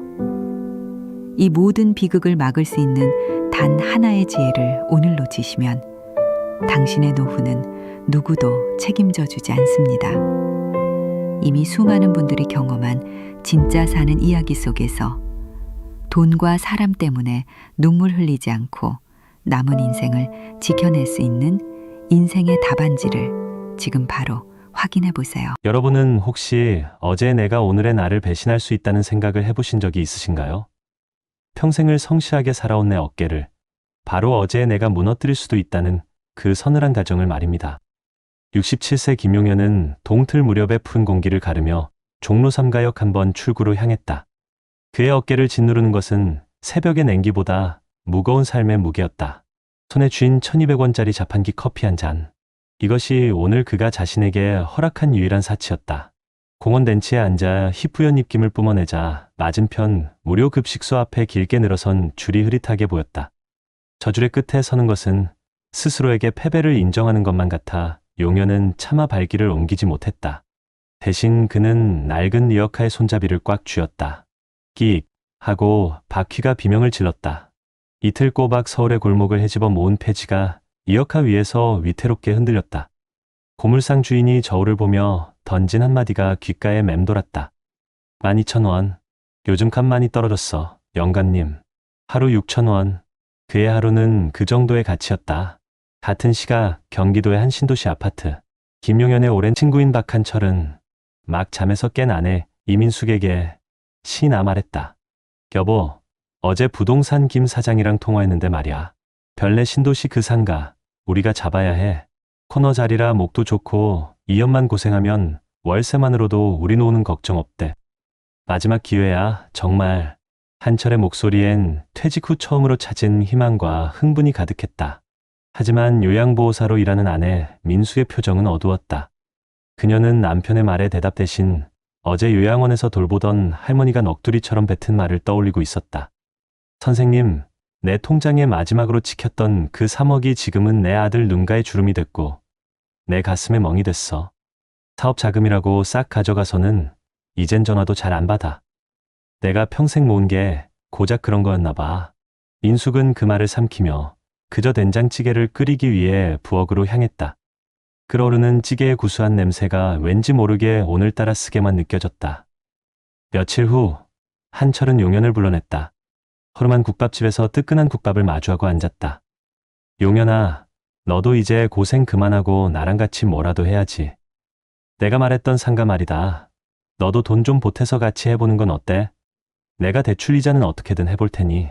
한철은 진심으로 친구를 위하는 마음이었다. 하지만 용현은 그저 씁쓸하게 웃으며 국밥 그릇에 얼굴을 묻었다. 나는 그럴 돈 없어, 임마. 그리고 너도 조심해라. 요즘 자영업자들 곡소리 나는 거 모르냐? 작년에만 98만 명이 넘게 가게 문 닫았대. 에이, 그건 준비 없이 뛰어든 사람들이나 그렇지. 우리는 다르지. 연금 월 60만 원 나오는 거. 그거 아껴서 언제 집 사고, 언제 손주들 용돈 주냐? 뭔가 돌파구가 있어야지. 한철의 말에 용현은 순간 숟가락을 멈췄다. 월 60만 원. 그에게는 꿈 같은 액수였다. 그의 통장에 찍히는 국민연금은 고작 38만 원이 전부였다. 그 돈으로는 월세와 약값을 내고 나면 아무것도 남지 않았다. 그는 콜록 하고 마른 기침을 터뜨렸다. 한철이 걱정스럽게 물었다. 너 기침이 왜 이렇게 잦아? 병원은 가봤고? 나이 들면 다 그래. 괜찮아.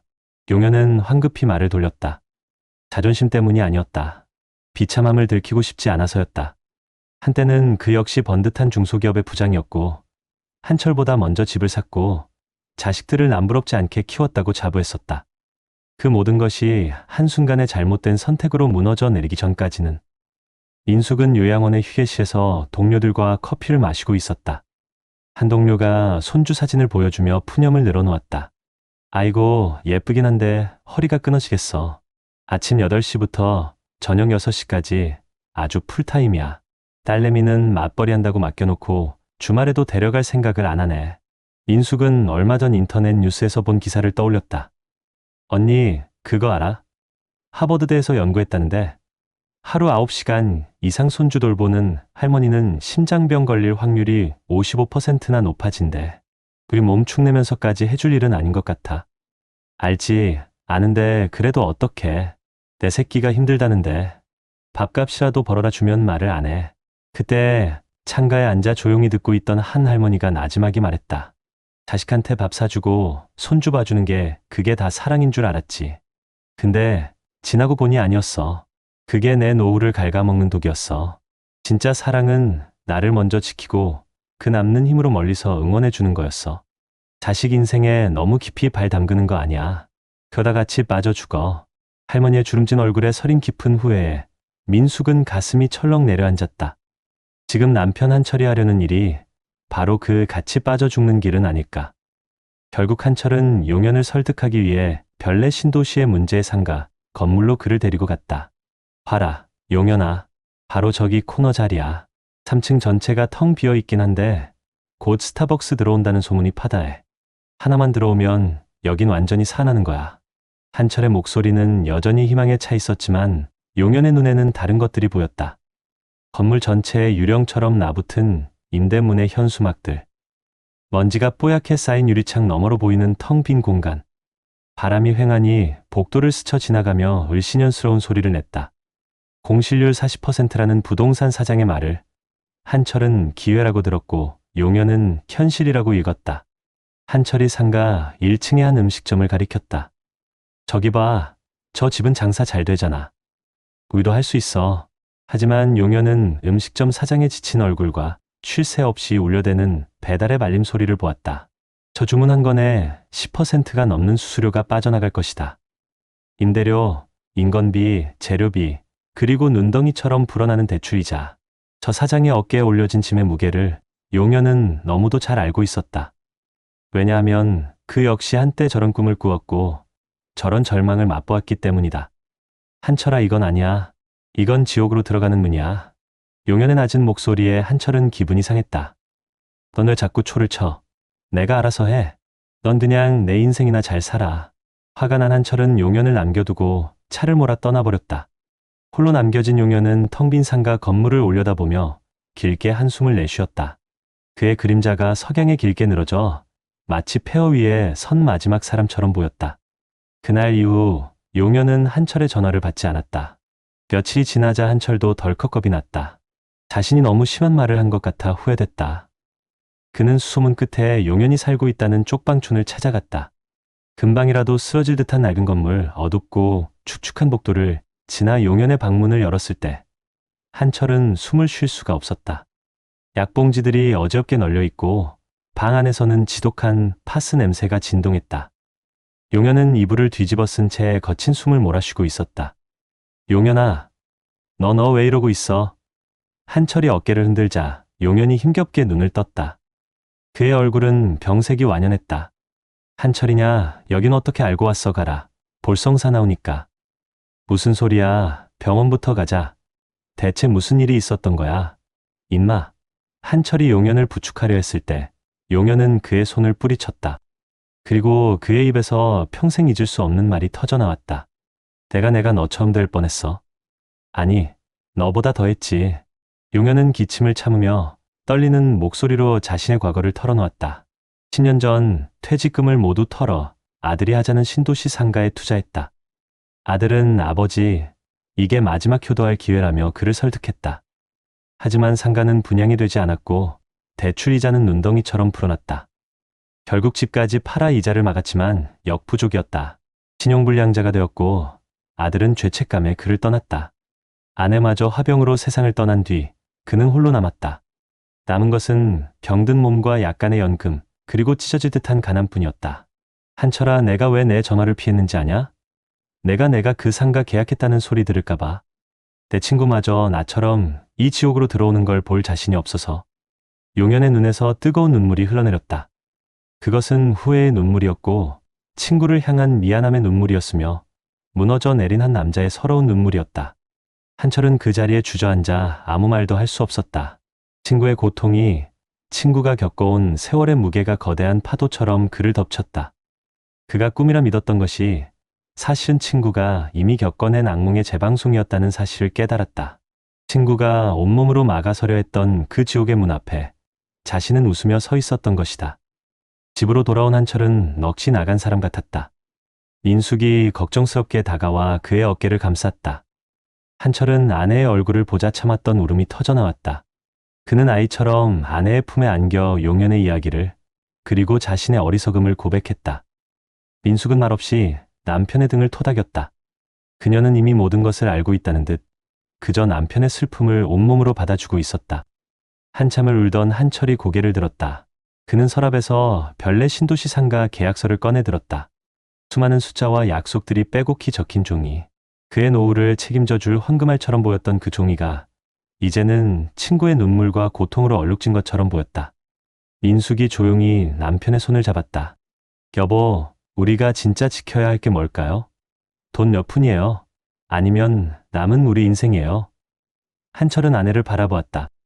아내의 따뜻한 손, 걱정스러운 눈빛, 그리고 수십 년을 함께 해온 그들의 세월. 그것이 바로 그가 지켜야 할 전부였다.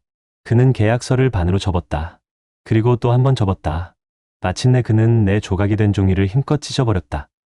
찢어진 종이 조각들이 힘없이 바닥으로 흩어졌다. 욕심이 흩어지고 불안이 사라지고 거짓된 희망이 부서져 내렸다. 한철은 후련한 표정으로 민숙을 보며 말했다. 그게 최선입니까? 아니, 이게 최선이었어. 우리가 함께 있는 거, 건강하게 웃는 거. 그거 지키는 게 내 남은 인생의 최선이야. 다음 날 한철과 민숙은 따뜻한 죽과 반찬을 싸들고 용현의 쪽방을 다시 찾았다. 문을 열고 들어서는 그들을 보며 용현은 당황했지만 한철은 그저 친구의 손을 꽉 잡았다. 창문 너머로 쏟아져 들어오는 아침 햇살이 세 사람의 주름진 얼굴을 따뜻하게 비추고 있었다. 그것은 돈으로 살 수 없는 삶이라는 답안지에 서로가 써 내려간 가장 진실한 위로였다. 여러분 어떠시나요? 이의 사례는 정말 비참하고 서글픈 인생 아닌가요? 하지만 지금부터 소개해드리는 사례는 정반대의 선택으로 행복한 노후를 보내고 있는 분을 소개해드리겠습니다. 경기도 수원의 한적한 아파트 단지. 올해 68이 된 최정수 씨의 하루는 아내 박서연 씨와 함께 아파트 뒤편 광교산 둘레길을 걷는 것으로 시작됩니다.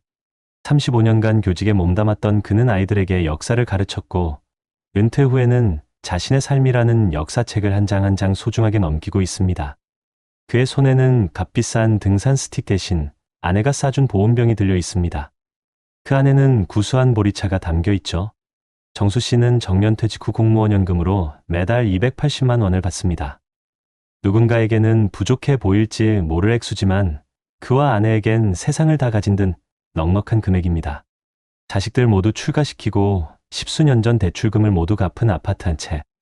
이것이 부부의 유일한 재산 목록이지만 그들의 얼굴에는 불안이나 욕심 대신 평온한 미소가 가득합니다. 하지만 정수 씨의 노후에도 위기의 그림자가 드리웠던 순간이 있었습니다. 3년 전 평생 사업을 하다 은퇴한 오랜 친구 이강민이 흥분된 목소리로 그를 찾아왔습니다. 정수야, 내가 기가 막힌 걸 찾았어. 가평의 애견 동반 펜션 부지가 나왔는데 여기가 대박이야. 요즘 젊은 사람들께 고양이 없이 못 살잖아. 주말마다 방이 없어서 난리래. 우리 퇴직금 합쳐서 이거 하나 잡으면 연금은 그냥 용돈이고 여기서 나오는 돈으로 황제처럼 살 수 있어. 이게 우리 인생 마지막 로또야. 강민의 눈은 탐욕이 아닌 노후에 대한 불안감과 마지막 기회를 잡고 싶다는 절박함으로 이글거리고 있었습니다. 실제로 그의 제안은 솔깃했습니다. 월 280만 원. 아프지 않고 조용히 살기엔 충분했지만 가끔 손주들 원하는 장난감 하나 선뜻 사주기엔 망설여지는 돈이기도 했습니다. 찰나의 순간 정수 씨의 마음도 흔들렸습니다. 그 주 주말 정수 씨는 아내와 함께 강민이 말한 가평의 펜션 부지로 향했습니다. 화창한 일요일 오후, 과연 주변 펜션들은 젊은 연인들과 가족들로 북적였습니다. 강민의 말대로 대박의 기운이 느껴지는 듯 했습니다. 하지만 35년간 수많은 학생들의 미래를 상담해주며 다져진 정수 씨의 신중함은 다른 것을 보게 했습니다. 그는 펜션 주차장에 세워진 외제차 대신 펜션 구석에서 쉴 틈 없이 이불을 털고 있는 주인의 굽은 허리를 보았습니다. 바비큐장에서 피어오른 맛있는 고기 냄새 대신 쉴 새 없이 밀려드는 예약 전화를 받으며 초조해하는 안주인의 지친 목소리를 들었습니다. 주변 부동산에 들러 물어보니 이미 비슷한 콘셉트의 펜션이 우후죽순 생겨나 할인 경쟁이 극심하고 초기 인테리어 비용과 플랫폼 수수료, 끝없는 민원 처리까지 겉보기와는 전혀 다른 전쟁터라는 사실을 알게 되었습니다. 그날 밤 집으로 돌아온 정수 씨는 아내와 마주 앉아 말했습니다. 여보, 우리가 지키고 싶은 게 뭘까? 통장에 찍히는 숫자일까? 아니면 매일 아침 당신이랑 같이 산책하는 이 시간일까? 아내는 말없이 그의 손을 잡았습니다. 그 따뜻한 온기가 그의 마지막 남은 욕심을 녹여내렸습니다. 다음 날 그는 강민에게 전화를 걸어 정중히 거절했습니다. 강민은 넌 평생 그렇게 겁쟁이로 살다 가라며 서운함을 감추지 못했지만 정수 씨는 묵묵히 그의 말을 들을 뿐이었습니다. 시간이 흘러 2025년 겨울, 정수 씨는 며칠 전 강민의 아들에게서 연락을 받았습니다. 무리하게 대출을 받아 시작했던 펜션 사업은 금리 인상과 과당 경쟁의 직격탄을 맞았고 스트레스로 건강까지 나빠진 강민은 결국 헐값에 펜션을 처분하고 말았다는 소식이었습니다. 심지어 아내와도 다툼 끝에 별거에 들어갔다고 했습니다. 그 소식을 들은 날 정수 씨는 아내와 함께 단골 국밥집을 찾았습니다. 뜨끈한 국밥을 한술 뜨며 그가 나지막이 말했습니다. 그때 내가 만약 그 뜬구름을 잡으려 했다면 지금 이 국밥 한 그릇도 편히 못 넘겼을 거야. 그는 친구의 불행을 고소해야 하는 것이 아니었습니다. 단지 한순간의 잘못된 선택이 한 사람의 평생을 어떻게 무너뜨리는지 그 서늘한 현실을 다시 한번 체감할 뿐이었습니다. 그는 국밥값을 계산하고 나와 근처 과일 가게에서 가장 좋은 샤인머스켓 한 상자를 샀습니다. 그리고는 아내에게 말했습니다. 여보, 우리 강민이한테 한번 다녀옵시다. 가서 국밥이나 한 그릇 사줘야지. 친구의 실패를 비난하는 대신 그저 밥 한 끼의 온기를 나누는 것. 그것이 정수 씨가 평생을 지켜온 자신의 역사에 대한 예였습니다. 정수 씨와 아내는 여전히 매일 아침 광교산 둘레길을 걷습니다. 주말이면 시립도서관에 나란히 앉아 책을 읽고 한 달에 한 번은 아껴 모은 돈으로 근사한 레스토랑에서 외식을 합니다. 얼마 전 초등학생 손주가 최신형 스마트폰을 사달라고 졸랐을 때 그는 망설임 없이 말했습니다. 할아버지가 그건 못 사주지만 대신 이번 주말에 너랑 같이 자전거 타고 서호공원 3바퀴 돌아줄게. 탕수육도 사주고. 손주는 처음엔 실망했지만 이내 할아버지와 함께 땀 흘리며 자전거를 타고 먹었던 탕수육이 세상에서 제일 맛있었다며 웃었습니다. 최정수 씨에게 노후의 행복은 통장의 잔고가 아니었습니다. 그것은 아내의 손을 잡고 걷는 아침 산책길의 풀냄새였고 도서관의 낡은 책에서 나는 쿰쿰한 종이 냄새였으며 손주와 함께 나눈 탕수육 한 그릇의 온기였습니다. 그의 월 280만 원짜리 연금 통장은 단순한 돈이 아니었습니다. 그것은 세상의 모든 유혹과 불안으로부터 자신의 소중한 일상을 지켜주는 가장 든든한 성벽이었습니다. 창밖으로 첫눈이 내리는 것을 보며 정수 씨는 따뜻한 보리차 한 잔을 마셨습니다. 그 평범하고도 완벽한 오후는 그가 스스로의 원칙과 지혜로 지켜낸 가장 값진 보물이었습니다. 앞선 사례들을 잘 보셨나요? 이런 문제들과 관련해서 전문가들과 통계 자료를 소개해드리겠습니다. 사실 우리나라 어르신들의 현실이 참 녹록지가 않습니다. 많은 분들이 노후 준비가 부족하다고 느끼실 텐데요. 통계를 보면 이게 그냥 기분 탓이 아니라는 걸 알 수 있습니다. 우리나라 노인 빈곤율이 경제적으로 발전했다는 다른 나라들, 그러니까 OECD 국가들 중에서 가장 높다고 합니다. 특히 연세가 많으실수록 76살이 넘어가면 2분 중 1분은 빈곤층에 속한다는 충격적인 이야기도 있습니다. 우리가 매달 꼬박꼬박 넣었던 국민연금, 이것만 믿고 있어도 될까 싶지만 현실은 다릅니다. 한 달에 받는 연금액이 평균적으로 60만 원대라고 하는데 앞서 본 김용현 어르신처럼 30만 원대에 그치는 분들도 많으시죠. 이걸로는 정말 병원비 한 번 내기도 빠듯한 게 현실입니다. 그러다 보니 많은 분들이 퇴직금이나 평생 모은 쌈짓돈으로 뭐라도 해보려고 사업에 뛰어드시는데 이게 또 다른 비극의 시작이 되기도 합니다. 요즘처럼 경기가 어려울 때는 자영업으로 성공하기가 하늘의 별 따기입니다. 땅이나 가게를 열었다가 5년을 버티는 분들이 절반도 채 안 된다고 하니까요. 특히 신도시의 상가를 분양받는 경우를 조심하라고 전문가들은 입을 모읍니다. 앞으로 엄청나게 발전할 거라는 말만 믿고 덜컥 계약했다가 텅 빈 상가를 보며 매달 수백만 원씩 이자만 내는 분들이 한두 분이 아니시죠. 이런 경제적인 어려움은 단순히 주머니 사정만 힘들게 하는 게 아닙니다. 사람 마음까지 병들게 만들죠. 실제로 나이가 들수록 우울증을 앓는 분들이 많아지고 안타깝게도 스스로 힘든 선택을 하시는 어르신들의 비율도 세계 최고 수준이라고 합니다. 자식들 눈치 보느라 친구에게 미안한 마음에 끙끙 앓다가 마음의 병이 깊어지는 겁니다. 또 손주 봐주는 것도 보통 일이 아닙니다.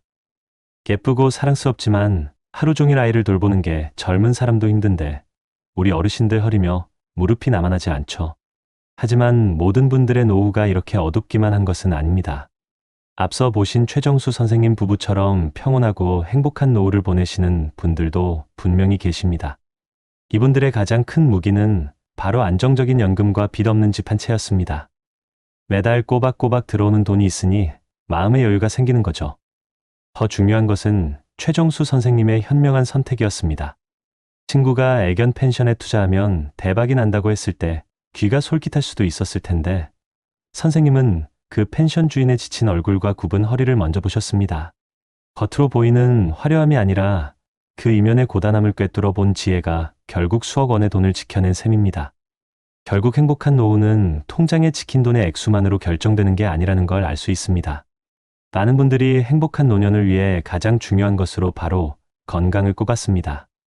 최정수 선생님 부부처럼 매일 아침 함께 산책하고 도서관에서 좋아하는 책을 읽고 가끔 손주들과 맛있는 음식을 나눠 먹는 그런 소소한 일상이야말로 진짜 행복이라는 거죠.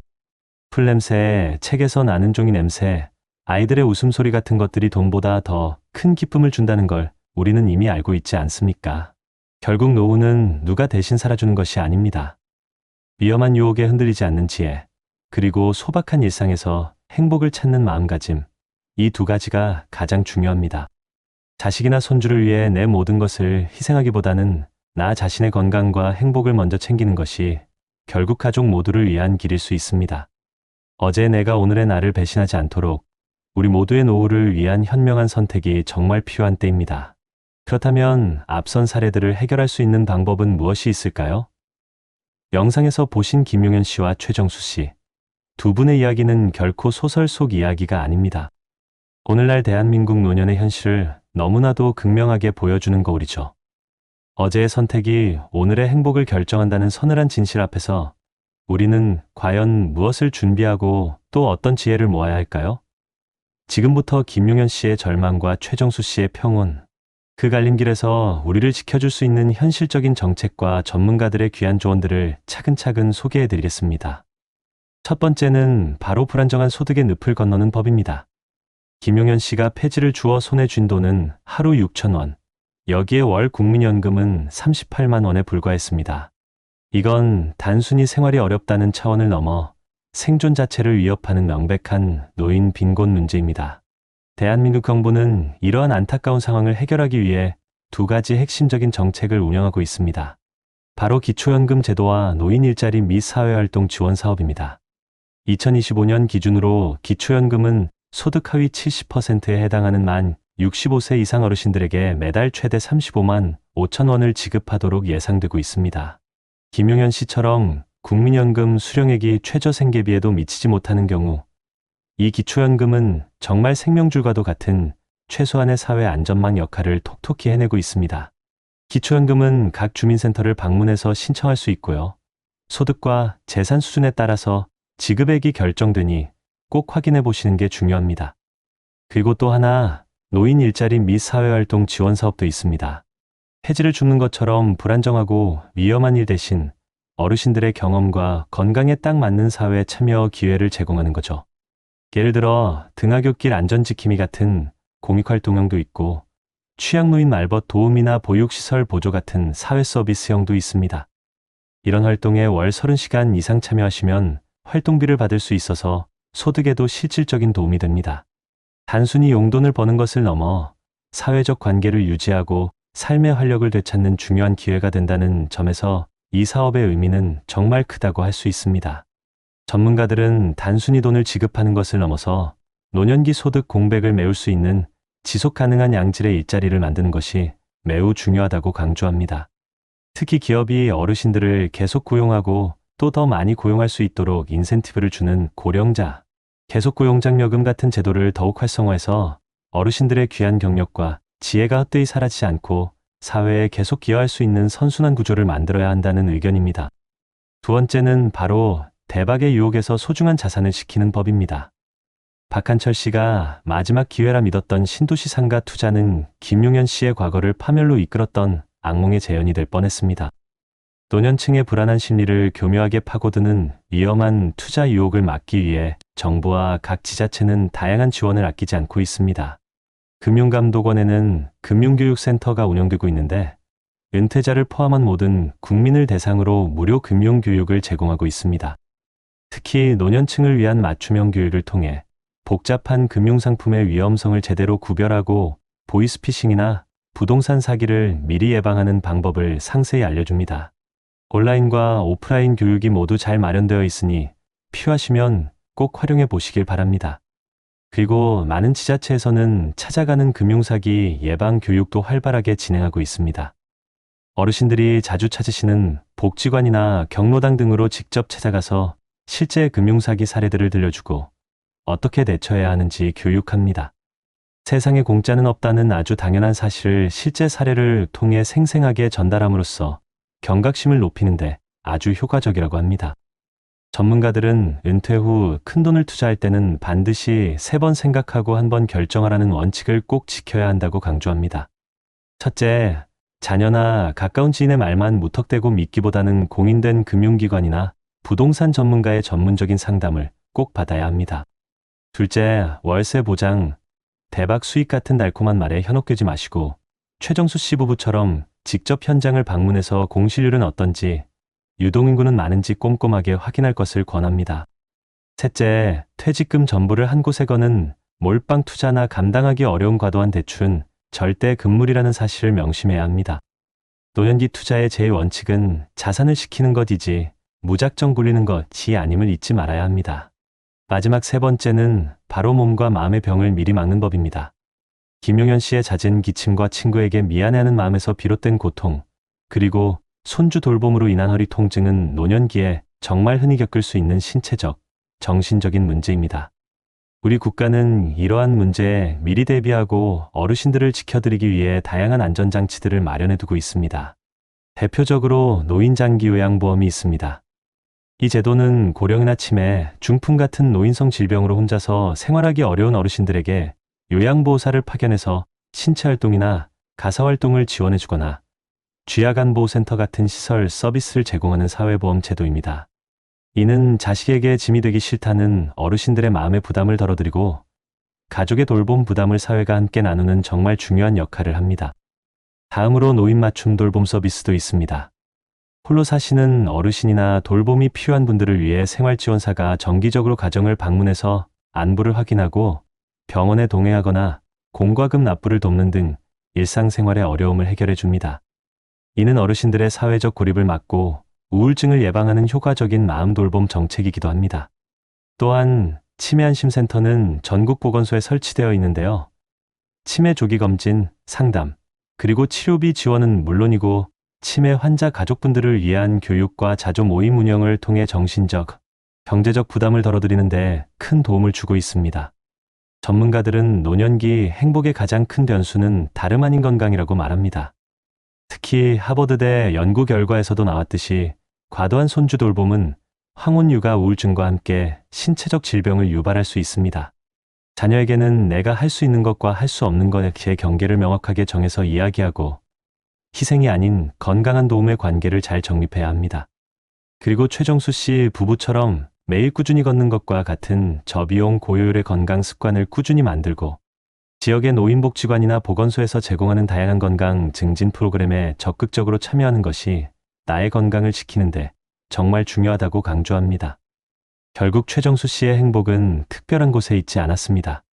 사랑하는 아내와 함께 걷는 산책길, 도서관의 책 냄새, 그리고 귀여운 손주와 나눠 먹는 따뜻한 탕수육 한 그릇과 같은 평범한 일상 속에 있었습니다. 그리고 그 평범한 일상을 지켜준 것은 월 280만 원이라는 안정적인 소득과 위험한 투자를 단호하게 거절한 현명함이었습니다. 정부의 다양한 정책들은 최소한의 안전망을 제공해 주지만 결국 내 노후의 방향키를 쥐고 있는 것은 바로 나 자신입니다. 어제의 나가 오늘의 나를 배신하지 않도록 지금부터라도 나의 노후 소득과 건강, 그리고 사랑하는 사람들과의 관계를 신중하게 점검하고 지혜롭게 선택하는 노력이 정말 절실히 필요합니다. 그것이야말로 우리가 준비해야 할 가장 값지고 현명한 노후 준비라는 사실을 꼭 기억해 주셨으면 좋겠습니다. 삶은 한 줄기 빛, 저무는 노을 앞에서 비로소 깨닫는 그림자처럼 우려 걸어온 길, 뿌린 씨앗들이 열매 맺는 황혼의 시간. 때로는 거친 비바람 맞아 흔들렸어도, 때로는 따스한 햇살 아래 잔잔히 미소 지었어도 모든 순간들이 모여 지금의 우리를 빚었음을. 오늘 이 황혼의 문턱에서 우리는 어떤 희망을 품고 있는가요? 이 시처럼 오늘 우리가 마주한 김용현 씨와 최정수 씨의 이야기는 어쩌면 우리 모두의 삶의 그림자이자 희망의 빛일지도 모릅니다. 김용현 씨의 이야기 속에서는 깊은 외로움과 고독, 그리고 후회가 사무쳐 있었습니다. 폐지를 줍는 고된 하루의 끝에는 싸늘한 방 한 칸과 차가운 식탁, 그리고 내가 그때 다른 선택을 했더라면 하는 통안의 탄식이 자리했을 겁니다. 한때는 젊음의 열정으로 가득했을 그의 삶이 노년에는 어째서 이토록 팍팍하고 서늘해져야만 했을까요? 병든 몸을 이끌고도 쉬지 못하는 현실, 자식에게 짐이 될까 전전긍긍하는 마음, 세상의 짐을 홀로 짊어진 듯한 그 막막함은 비단 김용현 씨만의 이야기가 아닐 것입니다. 그의 뒷모습에서 우리는 우리 부모님 혹은 미래의 내 모습을 보며 가슴 한편이 저릿해지는 아픔을 느꼈을 겁니다. 지나간 시간은 되돌릴 수 없지만 그의 이야기 속에서 우리는 노년의 삶을 위한 준비가 얼마나 절실한가를 뼈저리게 깨닫게 됩니다. 그의 눈물 속에서 우리는 다시 한번 지금 이 순간의 소중함을 되새겨야 합니다. 반면 최정수 씨 부부의 삶은 잔잔한 호수 같았습니다. 사랑하는 아내와 함께 걷는 산책길, 도서관에서 발견하는 지혜, 귀여운 손주와 나누는 따뜻한 탕수육 한 그릇, 그 평범한 일상 속에서 피어나는 소박하지만 충만한 행복은 바로 지혜로운 선택과 꾸준한 노력이 만들어낸 아름다운 결실이었습니다. 세상에 공짜는 없다는 평범한 진리를 삶으로 증명하며 그는 위험한 유혹 앞에서 단호했고 건강을 지키기 위한 작은 습관들을 게을리하지 않았습니다. 가족과의 건강한 관계를 유지하며 서로에게 짐이 아닌 삶의 동반자로서 든든한 울타리가 되어주는 모습은 보는 이들에게 깊은 안도감과 함께 나도 저렇게 늙고 싶다는 따뜻한 소망을 선물했습니다. 그의 평온한 미소 속에서 우리는 노년의 아름다움과 삶의 깊이를 엿볼 수 있었습니다. 두 분의 이야기는 극명하게 대비되지만 결국 우리에게 묻는 질문은 같습니다. 우리는 어떤 노년을 꿈꾸며 지금 무엇을 준비하고 있는가? 김용현 씨의 안타까운 현실은 우리에게 경고의 메시지를 던집니다. 소득 불안정, 금융 사기의 위험, 그리고 몸과 마음의 병은 언제든 우리를 찾아올 수 있다는 냉정한 현실을 직시하게 합니다. 하지만 동시에 최정수 씨의 평온한 노년은 우리에게 희망과 가능성을 보여줍니다. 지금부터라도 조금씩 지혜롭게 준비하고 노력한다면 우리도 충분히 행복하고 의미 있는 황혼을 맞이할 수 있다는 따뜻한 위로이자 강력한 격려입니다. 사랑하는 시니어 여러분, 그리고 미래의 시니어가 될 우리 모두에게 간절히 부탁드립니다. 우리가 이 영상에서 함께 고민했던 소득 안정, 현명한 자산 관리, 그리고 몸과 마음의 건강을 위한 정부의 정책과 전문가의 조언들을 단순히 남의 이야기로 흘려듣지 말아 주십시오. 그것은 바로 우리 자신과 우리 가족의 행복한 노년을 지키기 위한 소중한 지침이자 나침반입니다. 지금 당장 엄청난 변화를 만들어내지 못하더라도 괜찮습니다. 하루 6,000원의 폐지 대신 한 달 30시간의 사회활동으로 작은 소득과 함께 나는 여전히 쓸모 있는 사람이라는 자존감을 되찾는 것. 대박이라는 허황된 유혹 대신 단 한 번이라도 전문가의 상담을 구하는 작은 용기. 과도한 손주 돌봄으로 인한 아픔을 인내하기보다 나의 한계를 자녀에게 솔직하게 이야기하는 현명함. 그리고 매일 30분이라도 사랑하는 이와 손잡고 걷는 작은 습관이 모여 우리의 노년을 눈물 대신 미소로 채울 아름다운 이야기를 만들어낼 것입니다. 결국 노년의 행복은 화려한 부나 명예가 아니라 사랑하는 사람들과 함께하는 소박한 일상 속에서 발견하는 따뜻한 온기, 지혜롭게 삶을 가꾸어 온 스스로에 대한 자부심, 그리고 건강하게 오늘을 살아갈 수 있음에 감사하는 마음에서 시작됩니다. 후회 없는 노년은 거창한 기적이 아니라 오늘 우리가 내리는 작은 선택들이 쌓여 만들어지는 소중한 선물입니다. 어둠이 내리면 별들이 더욱 빛나듯 우리의 화운도 깊어질수록 더욱 찬란하게 빛날 수 있습니다. 그 빛이 부디 여러분의 삶을 따스하게 감싸 안고 지나온 세월의 모든 아픔과 상처를 보듬어 주기를 간절히 바랍니다. 여러분의 삶은 그 자체로 이미 아름다운 시이며 앞으로 펼쳐질 시간 또한 가장 빛나는 순간이 될 자격이 있습니다. 부디 용기를 잃지 마시고 오늘부터 당신의 가장 빛나는 황혼을 그려나가시길 진심으로 응원합니다.